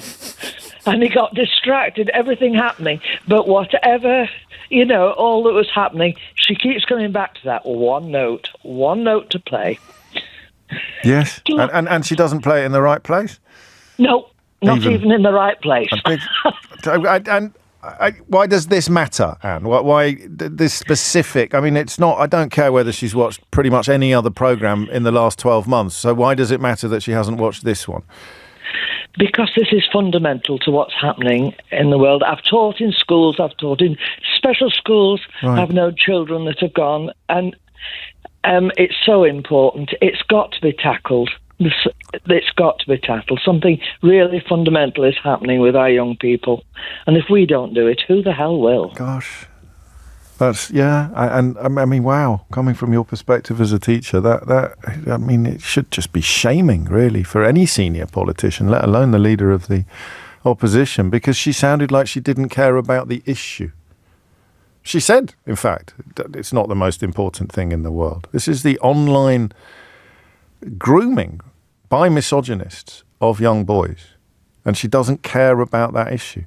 Actually, this doesn't happen very often. Sometimes it happens, but the more we talk about a subject, the bigger it gets. Often it goes the other way, because sometimes a problem shared is a problem halved. So you talk about something, and the more you talk about it, the less shocking it feels, because you've had 45 minutes to moderate your shock. But actually, Anne reminds us, from a point of view of someone who teaches young boys, has taught young boys, she's not just denigrating the drama, which she is entitled to do if she's seen it, but she's denigrating the subject matter by engaging in weapons-grade whataboutery. I don't care about misogyny because I care about Islamic radicalisation. Hey, newsflash, you can care about both. Although, apparently, some people can't. James O'Brien on LBC. It is 11:49. And Stephen Graham has explained exactly why he wrote this drama with Jack Thorne. I thought to myself, well, talking about various examples of boys attacking girls, boys stabbing girls, he said, like a lot of people do, I sometimes catch myself thinking the parents must be responsible, and he wanted to challenge that. He said, I thought to myself, what if it's not the parents? I wanted the dad to be a hard-working man, the kind of man that I was brought up with, like my uncles and my dad, who used to go to work at like 6 a.m. and not get home till 8 o'clock at night, Monday to Friday. I didn't want him to be a violent dad who would raise his hand to his children. It's the same for the mum too. We imagined her as a manager for John Lewis. Let's take all of those normal common denominators away from the table and let's just concentrate on something that's happened with the boy here. Instead of his parents, it's the internet and certain radical groups that have an impact on Jamie. Graham was inspired by looking at his own son's interactions with friends and social media use. He said it was just about looking at the influence that certain people can have upon our children without our knowledge. He said his son sent him a workout video. And a few days after watching the video, because his algorithm had absorbed the fact that he'd watched the workout video, he was shown the same creator spouting, in his own words, misogynistic opinions and views. How can Kemi Badenoch not be interested in how 13-year-olds end up exposed to profoundly toxic misogyny? Stephen Graham adds, I was able to say, yeah, that's not for me. But what if I was a 13-year-old boy who didn't really have an ideal relationship with my father? And all of a sudden I'm seeing this man who has everything I aspire to have, a fancy car and loads of money, this man who is everything I maybe aspire to be.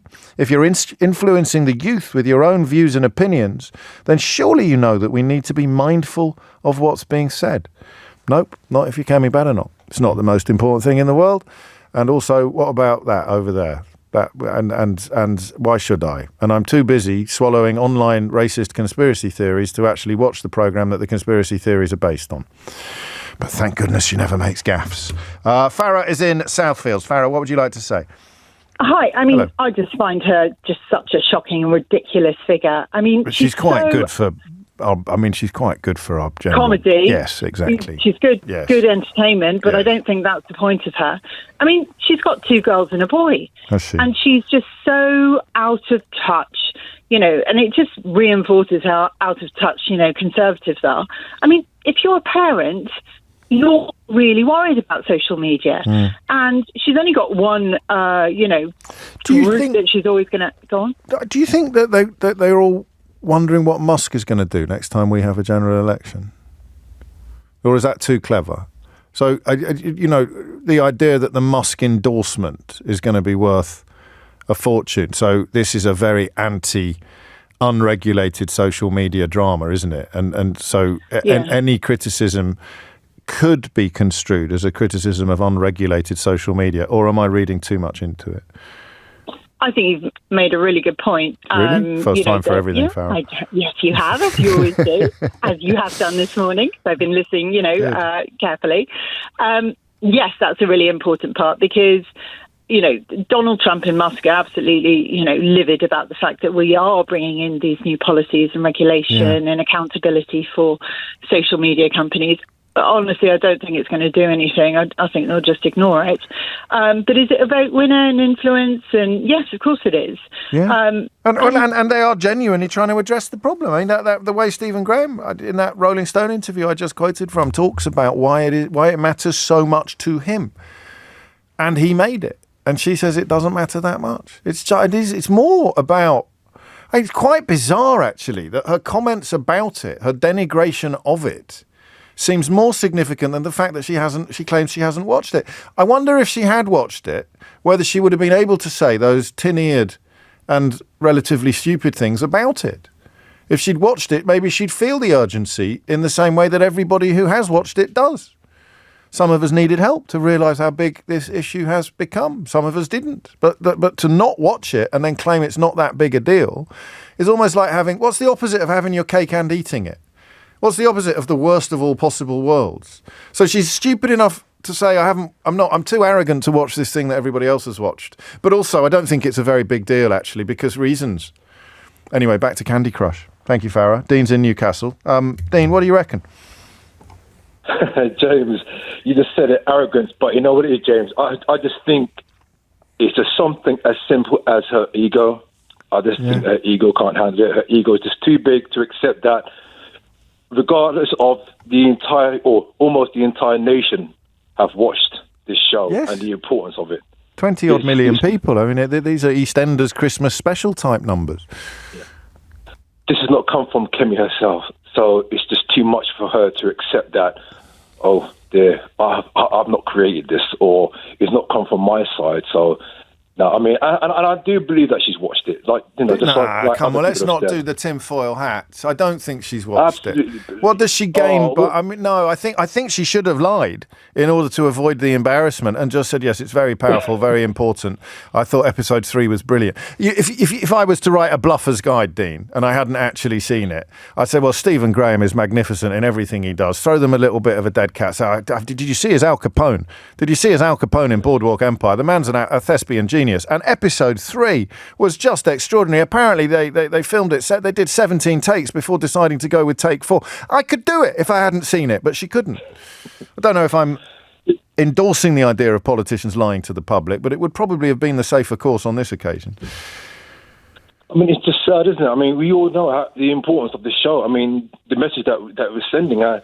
And, you know, Stephen Graham, you know, like you said, you know, he discussed the reason as to why he wanted to make this film. I mean, it is... Yes, exactly. You know, this is happening in our schools up and down the country. It is such an urgent issue that needs more highlighted. You're absolutely right. So she says, I'm too busy to see it, but I have read about it. What has she read about it? Because she hasn't read what the writers have said about it. She hasn't read any... social commentary about it, any of the people who work in this sector explaining how urgent the issue is and how important remedy is, and she hasn't read politicians or even prime ministers explaining why it matters so much. So she says she hasn't watched it, but she's read about it. But what has she read? Apart from a racist online conspiracy theory that the authors somehow changed the ethnicity of the character, of the real life character that the fictional character was based on, which is just a lie, a racist lie. So what has she read? She hasn't read Jack Thorne. She hasn't read Stephen Graham. She hasn't read any intelligent analysis of the programme. She hasn't read any of the experts in the relevant fields explaining why, if anything, the reality is even more frightening than the fiction. She hasn't read any of the commentators extolling its virtues and praising its content and quality and recognising its importance, like Dean just did. She hasn't read any of that, but she's read about it. Weird. Nick's in Newark. Last word, I think, on this. Nick, what would you like to say? I see it's quite late. Yes, I'll be very brief. As I said to your producer, I do think it's important that she should have watched it, especially in the light of the Kyle Clifford case. Yes. You know, who murdered his ex-girlfriend, her sister and mother. And he had been Carol Louise and Hannah Hunt. I'd rather have their names on the programme than his. No, it's not a criticism of you. This is my job, Nick. This is my job. I couldn't remember the name. No, fair enough. Quickly Googled. Yeah. But yes, in the prosecution after the sentencing, when they were able to bring it up, said how he had been watching Andrew Tate just 24 hours prior. Yes. Now, I'm not blaming Andrew Tate, as I said to the producer, but and she brought up radicalisation regarding Islamic terrorists. Men are being radicalised, boys are being radicalised, that is why she should have watched it. That doesn't matter, mate. It's not the most important thing in the world. Exactly. Yes. Just no. It's shocking. It is, isn't it? I was kind of a bit torn at 11 o'clock. I thought, are we really going to do a phone-in about whether or not it matters that a politician has or hasn't seen a television programme? But that's why I've played the clip a couple of times, because it's much more than not watching a television programme. It's denigrating the entire issue. It's whatabouting misogyny. It's diluting the toxicity of this issue, this story. And that's a really bad look for any politician, unless they're in favour of misogyny. Yeah, but thankfully she didn't make any gaffes, so... Yeah, well, she never makes gaffes, and therefore she never has to clarify anything, because she never actually puts her foot in her mouth. Good Lord. I haven't given you the answer to the missing word round yet, have I? I'll give you that immediately after the next round of headlines. Why sex doll blank cases are blowing up, and there is no earthly way anyone would guess that correctly. Anyone submitting a correct answer to 84850 has, in my humble opinion, certainly cheated. I don't know if I've shot my bolt a bit on the... question of free speech. Why are American politicians talking such utter gibberish about free speech on this side of the Atlantic? Might be the question we get stuck into next, but in the age-old interests of building up tension, it may not be. James O'Brien on LBC. I'm not sure when it happened, but I think that it has. I think I've lost track. I told you that I would. Nobody is capable of keeping up to date completely. I mean, if I was a news editor in a big media organisation, I probably would have put someone in charge of this and said, can you just keep a tally on every breach of the First Amendment undertaken by the president, undertaken by the new president? Can you keep a tally? And I'm making it specific to freedom of speech issues. But I have lost track. So I've got 2 articles in front of me. I've got a slightly weird memory in that it's very good at remembering some things and very bad at remembering other things. But I'm fairly confident that there will be stuff that I have missed. Quite a lot of stuff that I have either missed or forgotten that I did know but now couldn't drag to the surface of my mind. I mean, a couple of lines that should jump out at everybody. This is from Ramya Krishnan, who is of the Knight First Amendment Institute. It's a non-profit legal organisation at Columbia University, and a lawyer, a lead attorney on one of the cases fighting Trump's attempt to deport people who've committed no crimes. Ramya Krishnan compared the current scenario with the McCarthyite anti-communist witch hunts of the 1950s. This is the era probably best distilled down in Arthur Miller's play The Crucible, which is about the actual Salem witch hunts, but was very much a coded account of what it was like to be accused of communism in a context where it was impossible to deny it, and even knowing someone or spending time with someone. So, but this lawyer has said even then, even during the McCarthyite anti-communist witch hunts of the 1950s, you did not see the government rounding up students and faculty for engaging in political protest. I really think this is unprecedented. I don't know how aware of it you are. I don't know whether the crackdown on free speech in the United States, unprecedented though it is being reported as clearly and as concisely here as it could and should be. So expressing solidarity with Palestinians on an American campus is now grounds for arrest and possible deportation. It's a bit like when Suella Braverman lied through her teeth about everybody marching in solidarity with Palestinian civilians was somehow a supporter of Hamas and the terrorist atrocities that they have undertaken, most obviously on the October the 7th. It was a disgusting lie made by somebody who should obviously have known better, but doesn't and didn't. And yet it's become policy in the United States. Arrests, a string of arrests. You may have heard the name of Mahmoud Khalil, former student at Columbia, a permanent resident of the United States. The Secretary of State personally signed off on his arrest, allowing, under a really weird loophole that allows him to deport foreign nationals deemed to have potentially serious adverse foreign policy consequences for the United States. To which a cap-doffing forelock tugger responds by saying, well, he's obviously a wrong-un, which is a position you can hold until somebody points out that he has previously worked for the UK government as a translator. Such is the scale of his nefariousness that he was on the UK government payroll. So you might know his name. You probably don't know the name of Yunseo Chung, 21-year-old student at Columbia, a legal permanent resident. She attended a sit-in expressing solidarity with protesters who had been expelled. That's all. So she just attended a sit-in. She wasn't a leader of it. She was not a particularly serial participant.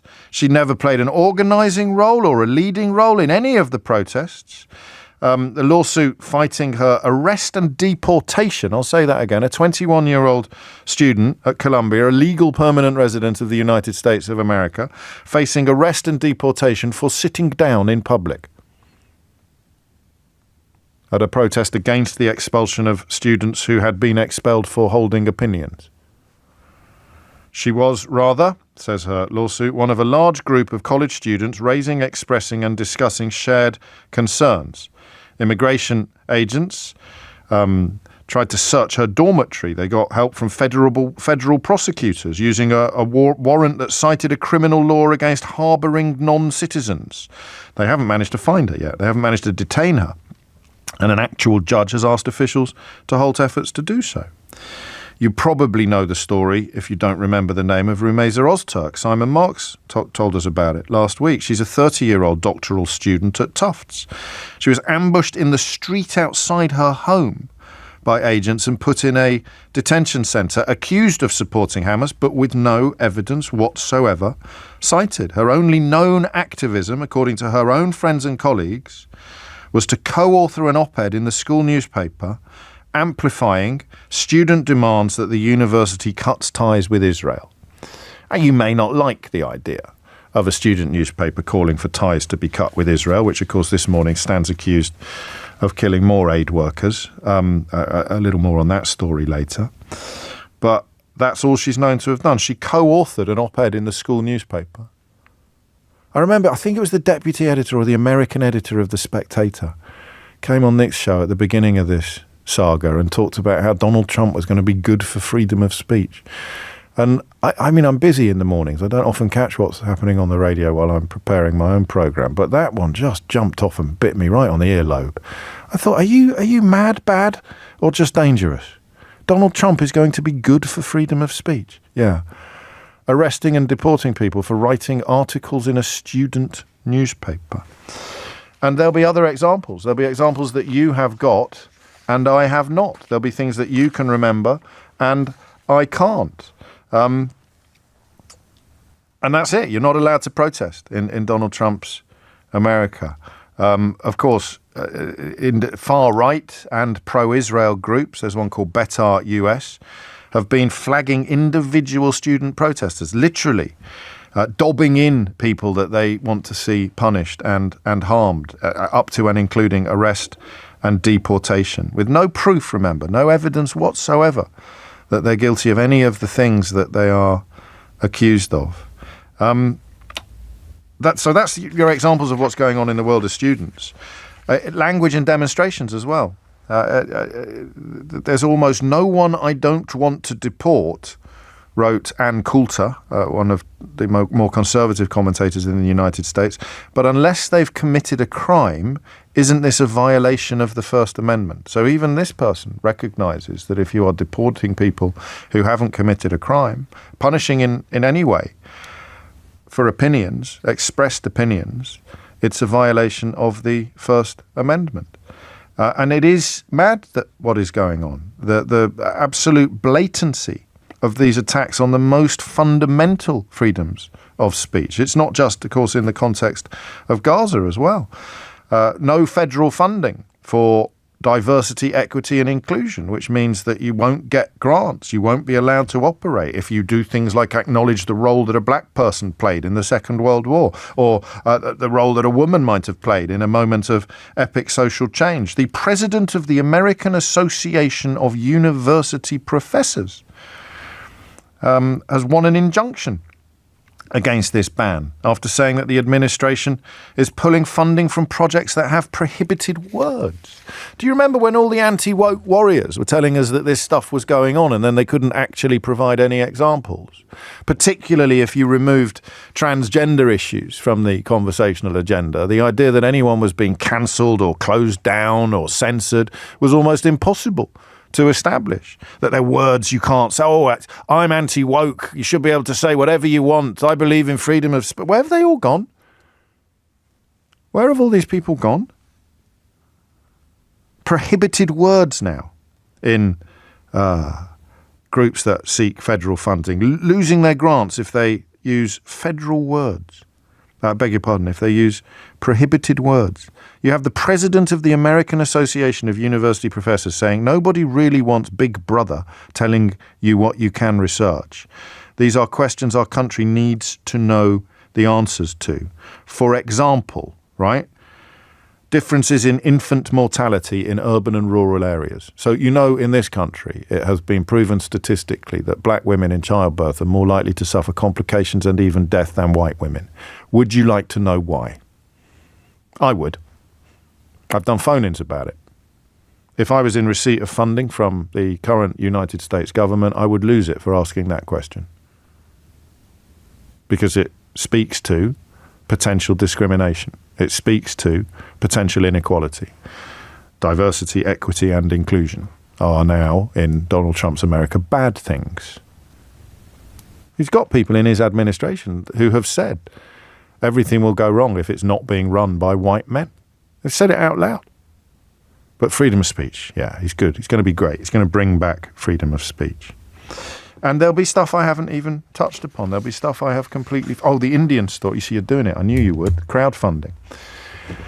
I've forgotten the details. I posted it on my Blue Sky account, and I will refresh my memory shortly. But the message to Indian students that they should self-deport themselves. Are you familiar with that story? They should.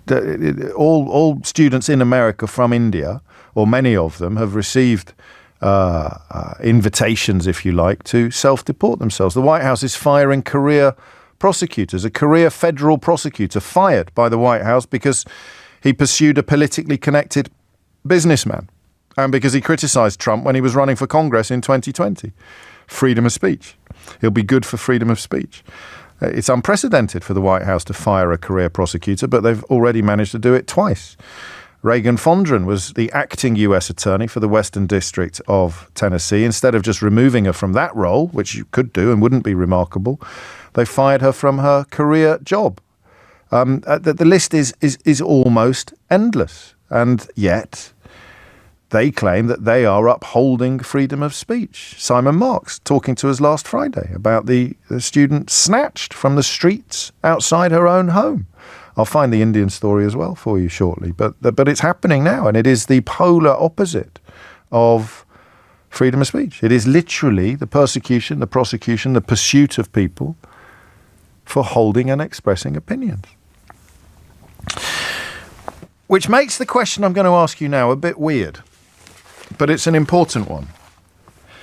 I turn to the front page of the Daily Telegraph today, and I read, and this isn't a criticism of the Daily Telegraph, actually, although whether or not the further into the article you read, you'll get any of the information that I've just shared with you, I don't currently know. But you remember when J.D. Vance, or Captain Eyeliner, made those ludicrous comments in Munich about people protesting unlawfully or even just gathering unlawfully outside abortion clinics being a graver threat to the West than Russia or China. I mean, an intervention of such incalculable madness that you almost lost the ability properly to analyse it. Well, the Telegraph reports today that the State Department, in whose gift American foreign policy lies, is worried about our freedom of speech. No free trade without free speech. So a country in which you can get locked up for writing an article for a student newspaper or attending a protest about other protests, just calling for freedom of expression, defending freedom of expression. And these messages, these orders are coming from the very top of the administration. That country thinks it can complain about curtailment, non-existent curtailment of our freedom of speech. Right. Thinking caps on. It's not immediately obvious to me why they're doing it. So some of it is going to be linked to potential social media legislation coming in on the horizon. Some of it is going to be recognising that they need unregulated social media in order to deposit their favoured political candidates into positions of power, as we saw most obviously in Romania. I'm slightly wary of the idea that there is cooperation and cohesion behind these events, but I'm increasingly drawn to the conclusion that there must be. But this simple question, why is a country that is routinely attacking freedom of speech simultaneously claiming that we've got a problem when we haven't? What is the plan behind it? To whom is it designed to appeal? How on earth does anybody end up more worried about the law being properly enacted in this country than they are about people being locked up for writing articles in a student newspaper? And I've even missed the bit, of course, about trying to completely rewire the Oval Office press conferences so that the only people present are sycophants and creeps. The proper journalists will be excluded from the room. They will not be allowed to ask questions. Within the year, Donald Trump's press conferences domestically will be confined to variations of the question, Mr. President, sir, on a scale of 1 to 10, how wonderful do you think you are? And I'm not even joking. To which he will respond by saying, that's a great question. I love that question. 11. That is what is happening. They're ripping out the heart of the Fourth Estate, the bits of it that haven't already been bought and carved up by Donald Trump, billionaire Donald Trump fans, are frightened. Lawyers are being sanctioned. Did you know that?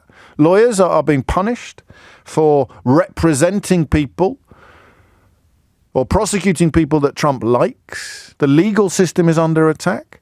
The freedom of the press is under attack, and the freedom of speech of the citizenry is under attack. If you think it's not time to talk about fascism yet, I've got a bridge I'd like to sell you.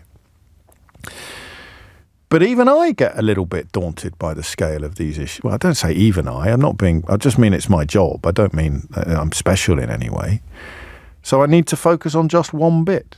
And it is, although we'll continue to add to the list of things. I mean, Ben's absolutely right. Fascism 101, you accuse the enemy of the very crimes that you are committing. I mean, that's as old as fascism itself. You accuse the enemy of doing exactly the things that you are either doing yourself or that you're planning to do very soon. The whole anti-woke movement suddenly begins to make sense. It's built on a hill of beans. It's almost entirely spurious and invented and scaremongering. But when our lot start doing all the things that we've made up accusations of the other lot doing, it'll somehow be more normalised than it would be if we just turned up on day one and started locking up people for using certain words or for holding certain opinions or for writing certain articles. It's crazy, right? But this very specific bit of it is what I want your help with. So we will add to the list, I think, of examples of Trump trampling on free speech. So any that I've missed, you can remind me of 0345 6060 973 or text me on 84850. But why? Even the State Department, it's not just Captain Eyeliner getting uppity in Munich. This is now the State Department pretending that this country has a problem with free speech. The United Kingdom has a problem with free speech, even as their own president rides roughshod over theirs. Why are they doing that bit? Okay? Yeah, and as Paul points out, what's happened to all the people who were bleating about sovereignty not long ago? Hit the numbers now, you will get through. Why this bit? Why is the Trump administration chatting nonsense about free speech in this country while dismantling it in their own? 0345 6060 973. James O'Brien on LBC.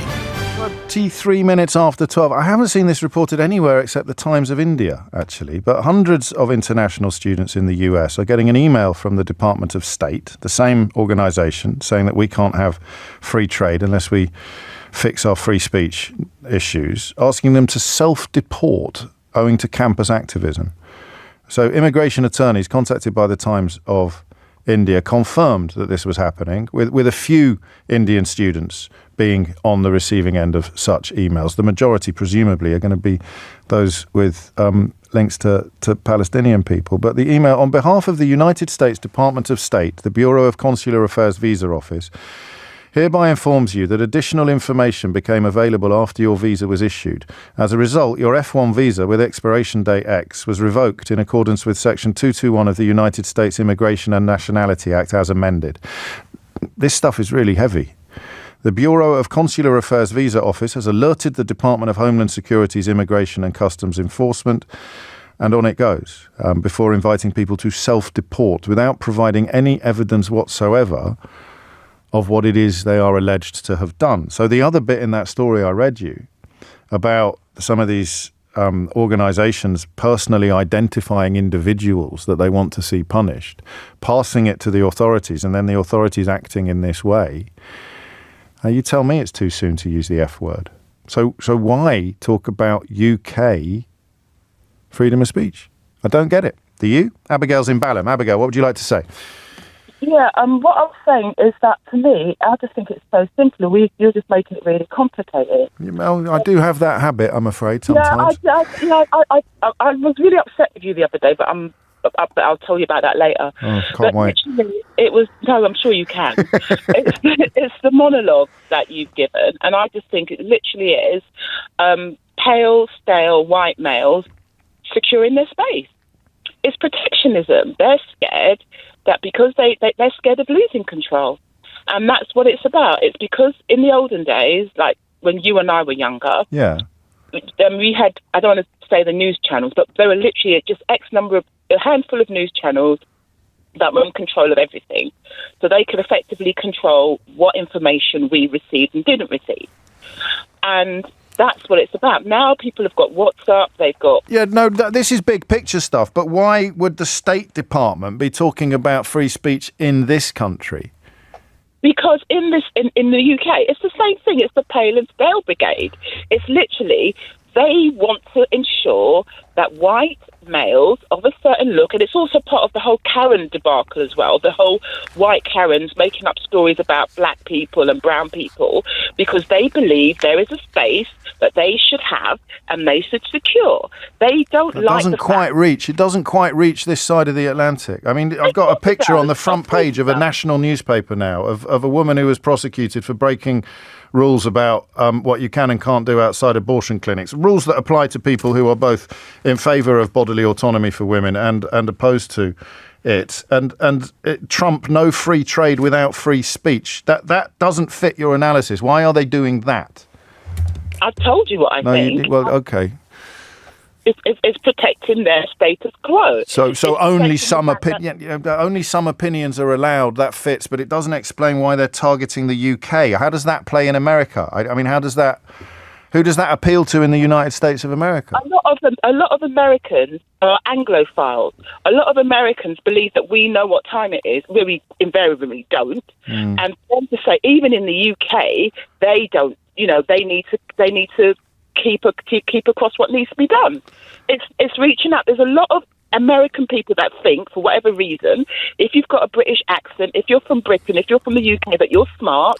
There's a load of people that believe that we know what time it is. Yeah, I think it's more likely to be about isolating the American people. So this idea that they're creating a false enemy with which to radicalise their own population. You don't want to, because there's people who believe in no-go zones in this country, people who think that Sadiq Khan is building houses exclusively for people of the Islamic faith. There's all sorts of lies online that seem to be an intrinsic part of the Trump ecosystem, the Trump sphere. And so now the idea, and then all the people that were punished during the Farage riots for inciting horrible violence. And then I still get messages saying, well, we're locking people up for hurty words. We're not. We're locking people up for inciting violence. If you stood in front of a crowd of rampaging criminals or rampaging thugs and shouted out the address of the building that you want them to attack next, you would expect to be arrested and charged and probably convicted. So if you do it on Facebook, it's no different. If the mob is rampaging on the streets of this country and someone is encouraging and inciting them or even giving them targets, then it is the same as standing up with a loudhailer in the middle of a town and shouting at a rampaging mob that they should go and attack that hotel next.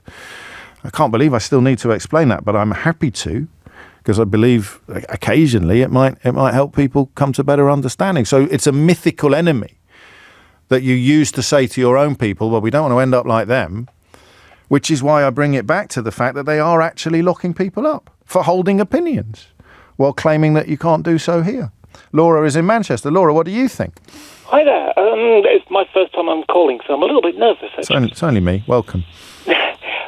So I think you're right about what you were saying about the sort of domestic audience and keeping them in the dark. Because one of the really interesting things, I've been to America a number of times, and the first time I went in 1999, my friend's British friend that I was travelling with, they said, pick up a newspaper and watch your country disappear. 9/11 changed that. America discovered the rest of the world existed. But right now, media, the TV media, the news media, is exactly on the same polarization as the politics. So MSNBC and CNN are the Democratic propaganda channel, and Fox News are the Republican propaganda channel. But that's Never not the twain true. shall meet. That's not true. I don't know. No, it really isn't. I watch them both. I watch MSNBC and CNN, and they are, I mean, they're commentators, and the people who are allowed to express opinions have opinions, but they'll book people with the opposite opinions. And Fox News peddles proven lies. Yes. So you're doing yin and yang where there is no yin and yang, and that's actually part of the problem, not part of the solution. It's not part of the analysis of understanding what is happening. It's explaining what has already happened. You've got people who believe the nonsense that Fox News pumps out into the ether, who think that CNN and MSNBC are engaging in fake news. That's why Kellyanne Conway had to invent the phrase alternative facts, because those media organisations generally report the facts, and the ones that support Trump report the, quote, alternative facts, which we used to call lies. True. I mean, I must admit, I watch MSNBC a lot, so, Well, so what have they broadcast recently that's provenly untrue? It's not about whether it's... Well, it is, because you're comparing them to Fox, who I can tell you told lies about the last election, the previous election. I think you're missing the point I'm trying to make, and that is, it's not that the media is polarised, but the people are polarised. So if you want to get the democratic message, you don't listen to Fox News. No, but who is this appealing to? Who the idea that we haven't got the freedoms of speech that we so obviously have? I think, respectfully, it's closer to the no-go zone story. The number of people I used to encounter when I was on Twitter from America claiming that we had no-go zones in this country. You know Dan Kazita, the brilliant guy who helped us out with chemical warfare issues, didn't he? He was very strong on agents and stuff. He's quite active on social media. I follow him now on Blue Sky. He did like proper adventures into so-called no-go zones. He would take his phone with him and ask the American, tell me where I can't go, and they'd tell him something they'd read on Breitbart or something like that, and he'd just go there, take some pictures. Look, here's a pub. Doesn't exactly look like this area is under some form of fatwa. Here's a flipping pub. So that believing that and wanting to believe it. That's a line I came up with so many years ago about the queue for the ghost train being much longer than the queue for the speak your weight machine. So people almost enjoy being frightened. So now people who are probably unaware that you can get locked up in the United States for writing an article for a student newspaper are being told to be terrified of the infringements of freedom of speech in this country. And that speaks to a fascist motivation, doesn't it? To build metaphorical walls around your own population through which nothing can get, most obviously, the truth. 12:32 is the time. Amelia Cox has your headlines. James O'Brien on LBC. This is from Alan. Okay, I'm a giant salmon that's been hooked on your line. I'm ready to be landed. The reason why I definitely didn't forget to provide the answer to my missing word round. I think I accidentally provided the answer while asking the question. Which has happened before, I think, in the context of cauliflower. You have to be paying quite a lot of attention to the programme to pick up all of these insider references. But I will provide the correct answer. But I did accidentally provide it previously, which means that some people who think they're still waiting for the correct answer are not, because they have already heard it, although they didn't register that it was in fact the correct answer. It remains a bit of a humdinger, I think, of a missing word round. Why sex doll blank cases are blowing up? The answer is actually corpse, which is so unexpected. It put me in mild danger of actually corpsing on the radio. Has anyone ever corpsed at corpse before? I do not know. Why sex doll corpse cases are blowing up. It's a story from Berlin, and it involves a surprisingly frequent occurrence whereby a very realistic sex doll, plural, very realistic sex dolls, are found in the wild and prompt enormous concern from not only the citizenry but also the authorities. Because, you approach the situation very carefully, and on one occasion, when a owner had apparently tried to burn his doll and then thrown it away in the undergrowth, it took some time to establish. It took more than 5 hours for investigators to discover that the body was, in fact, a next-generation sex doll. Because, look, if you've ever watched Waking the Dead, you'll know that when they start trying to excavate a corpse in those sort of circumstances, they're using toothbrushes and cotton wool buds. They're being so careful and so delicate because it's so realistic, it doesn't occur to them that it's... Anyway, that is your missing word round. Why sex doll corpse cases are blowing up. All human life is here. Let's cross to the States. Michael is in Virginia. Why is your president attacking freedom of speech in your country while simultaneously claiming erroneously that we've got a problem over here, do you think, Michael? Hi, James. I just wanted to say I'm a big time listener, big fan of your show. Thank you. I don't deny the hypocrisy of what's happening, and I certainly think that there's like a long history in the United States of crackdowns on dissident speech. But I don't necessarily think, in spite of the hypocrisy, that J.D. Vance is incorrect in his criticism of European the right to expression. Okay, go on. Well, I think that it's a dangerous path to follow, the idea of a slippery slope. Well, hang on. What is it that you think we're not allowed to do in this country? The criminalizing of speech online after the riots that took place, I believe it was last year. Which is the example that troubles you most? The notion that not the notion. You can be criminally prosecuted. Not the notion, the example. Because you can be, if I call now for someone to go around to your house in Virginia and set fire to it, I would expect to be criminally prosecuted. But why? Because I'm inciting violence against you. And if someone went around and did set fire to your house, how could I not be held responsible? Well, in the United States, there's a notion of the idea of true threats. So we have in the middle of violent riots, incitement becomes a true threat. If you did it now in a position of complete peace, then there would probably be an argument for not bothering with the prosecution because nobody's taking it seriously. But if you have a rampaging mob on the streets of your town and somebody is saying, why don't you go to that hotel next? It's full of asylum seekers. You should set fire to it. That is not criminalising free speech. That is correctly criminalising incitement. We had a lot of it, oddly, and you might not know this, during the 2012 riots in this country as well, in London, but they were undertaken largely by young people of colour. So the claims that their free speech was being in any way curtailed didn't reach the United States. So what's the example you're most troubled by?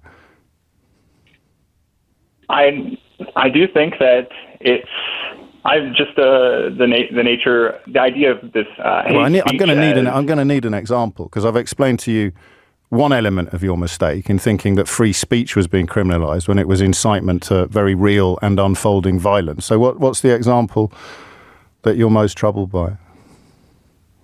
Well, I do think that the incitement is still a violation of, or your case of incitement is still a violation of speech. And I think that the reason that this is so troublesome to me as someone on the American left is I look to what happened to Jeremy Corbyn and how that notion of hate speech was used to derail his leadership. And not having absolute free speech is a way to divide people. Well, hang on. Some speech is allowed and some speech isn't. Well, no. I mean, you haven't got an example, have you, of someone who was criminalised that you don't think should have been? Not specifically, no. No, which is weird, right?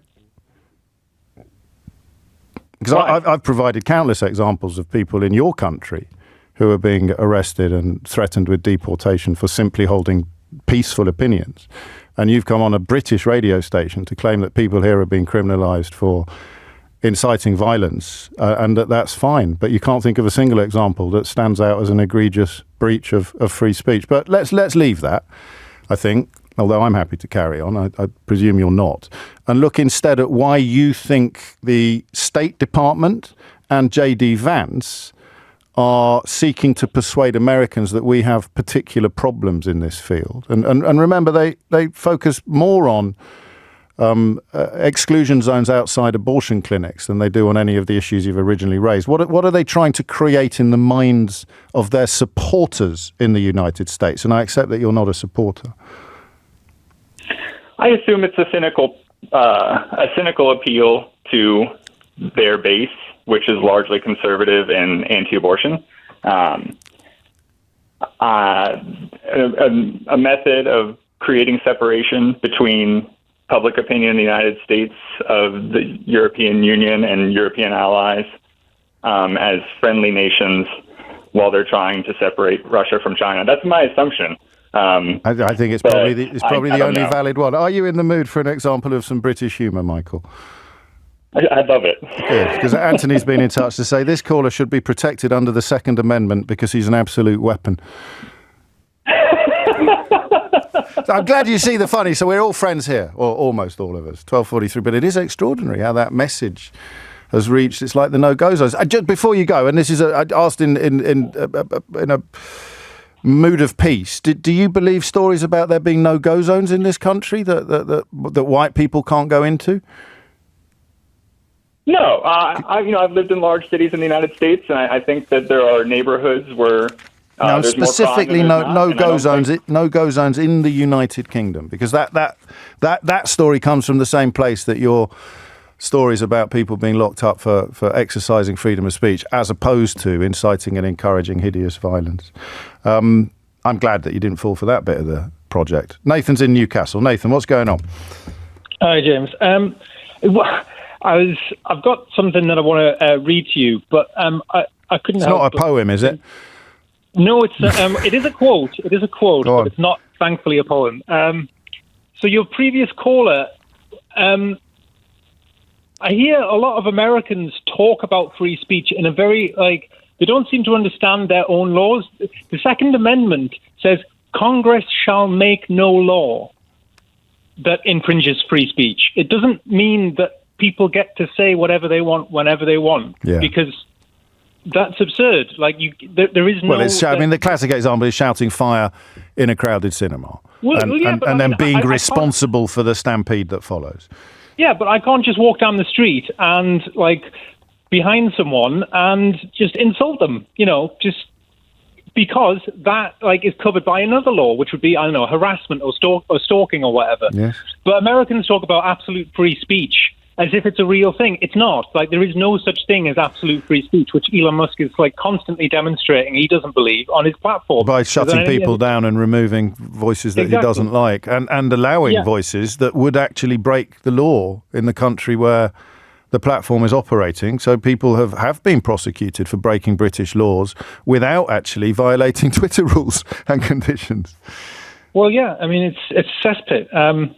But to get to your the sort of the question on this section, I think that the United States and the UK have I don't want to say special, I want to say unique relationship over the decades, and part of what the characteristics of fascism is that you create a very strong in-group with purity tests and all that sort of thing. Yeah. And Europe is not close enough to America to need to be kicked out of that in-group, whereas the UK we share a common language, lots of culture, and there's an you can feel this sort of irritation in the backs of J.D. Vance's mind, this sort of vicious this viciousness, and I think that they're trying to slowly erode this relationship until the point where they can actually come out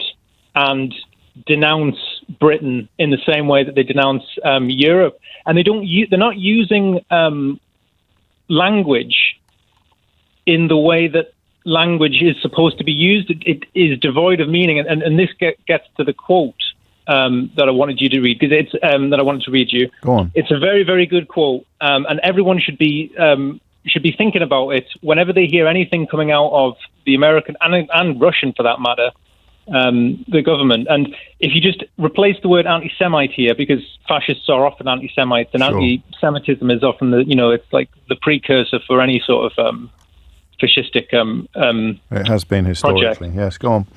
So here's the quote. Never believe that anti-Semites are completely unaware of the absurdity of their replies. They know that their remarks are frivolous, open to challenge, but they are amusing themselves. For it is their adversary who is obliged to use words responsibly, since he believes in words. The anti-Semites have the right to play. They even like to play with discourse, for by giving ridiculous reasons, they discredit the seriousness of their interlocutors. They delight in acting in bad faith, since they seek not to persuade by sound argument, but to intimidate and disconcert. If you press them too closely, they will abruptly fall silent, loftily indicating by some phrase that the time for argument is past. Jean-Paul Sartre.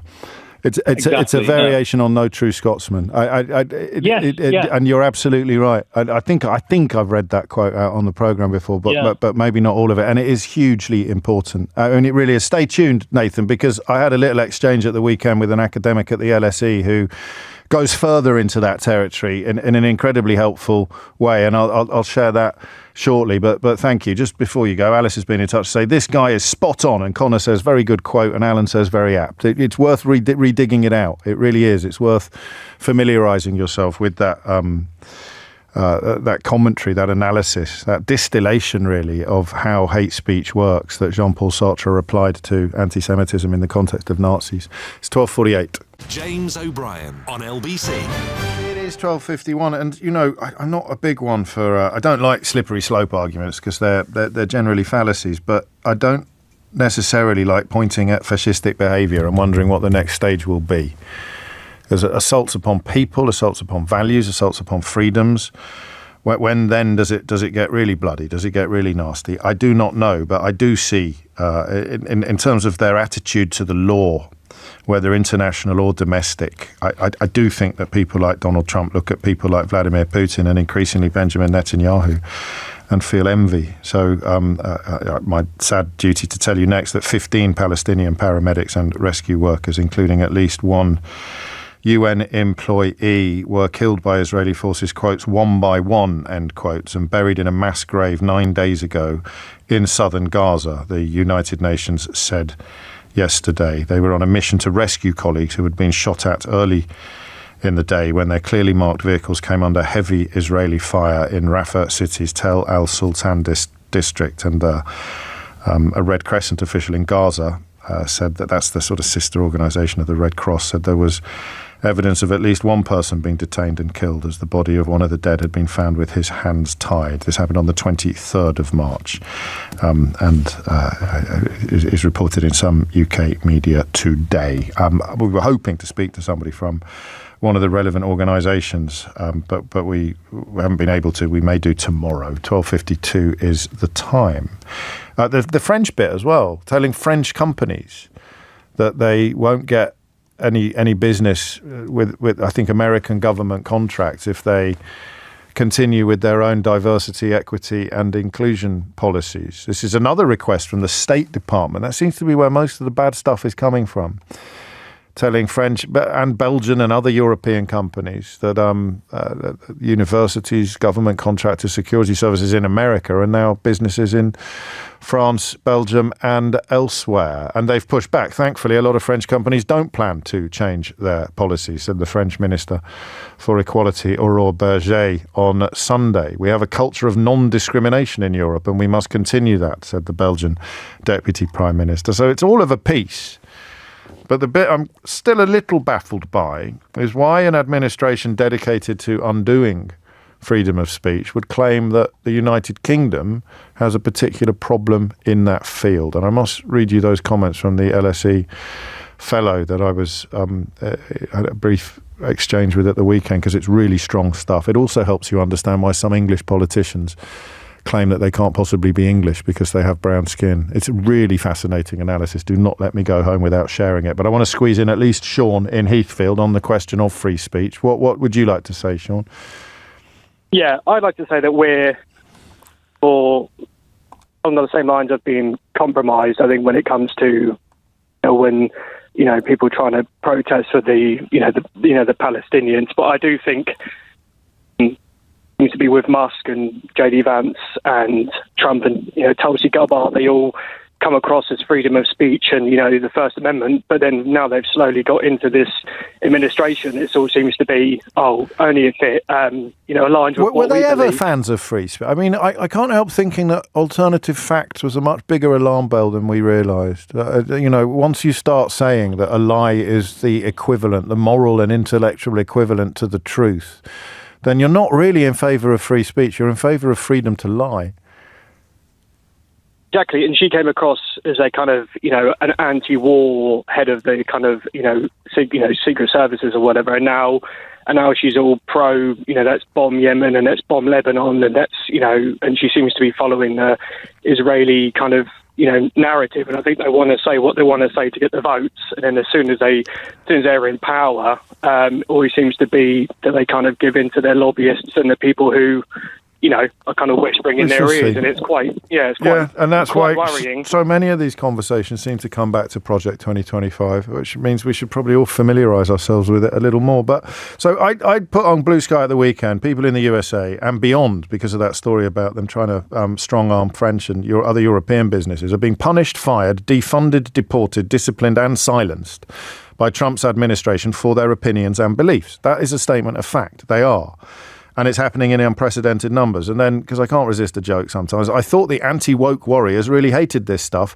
They all seem to have disappeared. And a chap called Alonso Gomendi picked up on this. He's a fellow at the London School of Economics. And he gave me a bit of a lesson. He schooled me, I think the kids say. Is that what the kids say? Do the kids still say that? Did he school me? I think he schooled me. He wrote, I think liberals in the West need to understand that they have not stumbled across any kind of contradiction or hypocrisy in the global far right.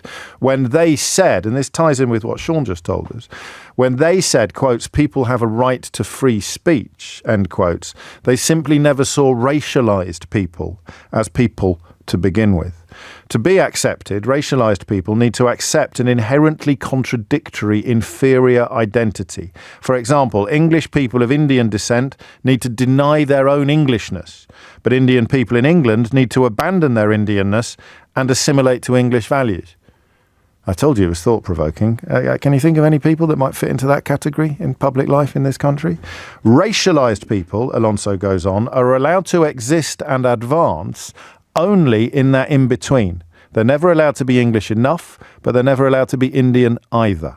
People subjected to such racial hierarchies can simply never fully access or even claim human rights. So to them, they don't really deserve free speech. And the white liberals who disagree, who advance equality and rights for all, regardless of assimilation, that's me, by the way, are simply seen as brackets race, close brackets, traitors or ideologues. They are the enemy within to be defeated. So why would you recognise their free speech too? So yes, they absolutely meant it when they said people must have free speech. They just don't have the same definition of people that you do. You will not shame them with a discourse of hypocrisy. They will just think they were right about you, the traitor. So if you want to oppose them, stop both siding. Stop trying to understand, stop trying to reason with, and simply oppose. I'm not there yet. Stand in their way, sometimes literally, because they mean harm to those they dehumanize, and they need your material help, not your normative sympathy. And in conclusion, in the battle for human rights, this is not about how you both disagree about the limits of the rights. It's about how you both disagree about who is human. It's not about their consistency, it's about our shared humanity. So that explains why English Tory politicians can claim that they can never be English. It explains why they attack human rights, because you can't do that unless you're essentially introducing a hierarchy of humanity. And it explains how people who claim that they're actually in favour of free speech are more than happy to ride roughshod all over it. I tweeted that, I blue-skied that on the weekend, but as I told you, the chap's name is Alonso Gomendi, and I'll share it again now, so it'll be at the top of my account. That is it from me for another day. We'll do it all again tomorrow from 10. If you missed any of today's show, you can listen on Catch Up on Global Player, where you can also pause and rewind live radio, as well as listen to a range of podcasts, including James O'Brien Daily, the best bits of my show, in a nice bite-sized 60-minute package every day. Well, bite-sized if you've got a really big mouth. Download it now for free from your app store or head to globalplayer.com. Coming up at 4 on LBC, it's Tom Swarbrick, but now it's Sheila Fogarty. James O'Brien on LBC.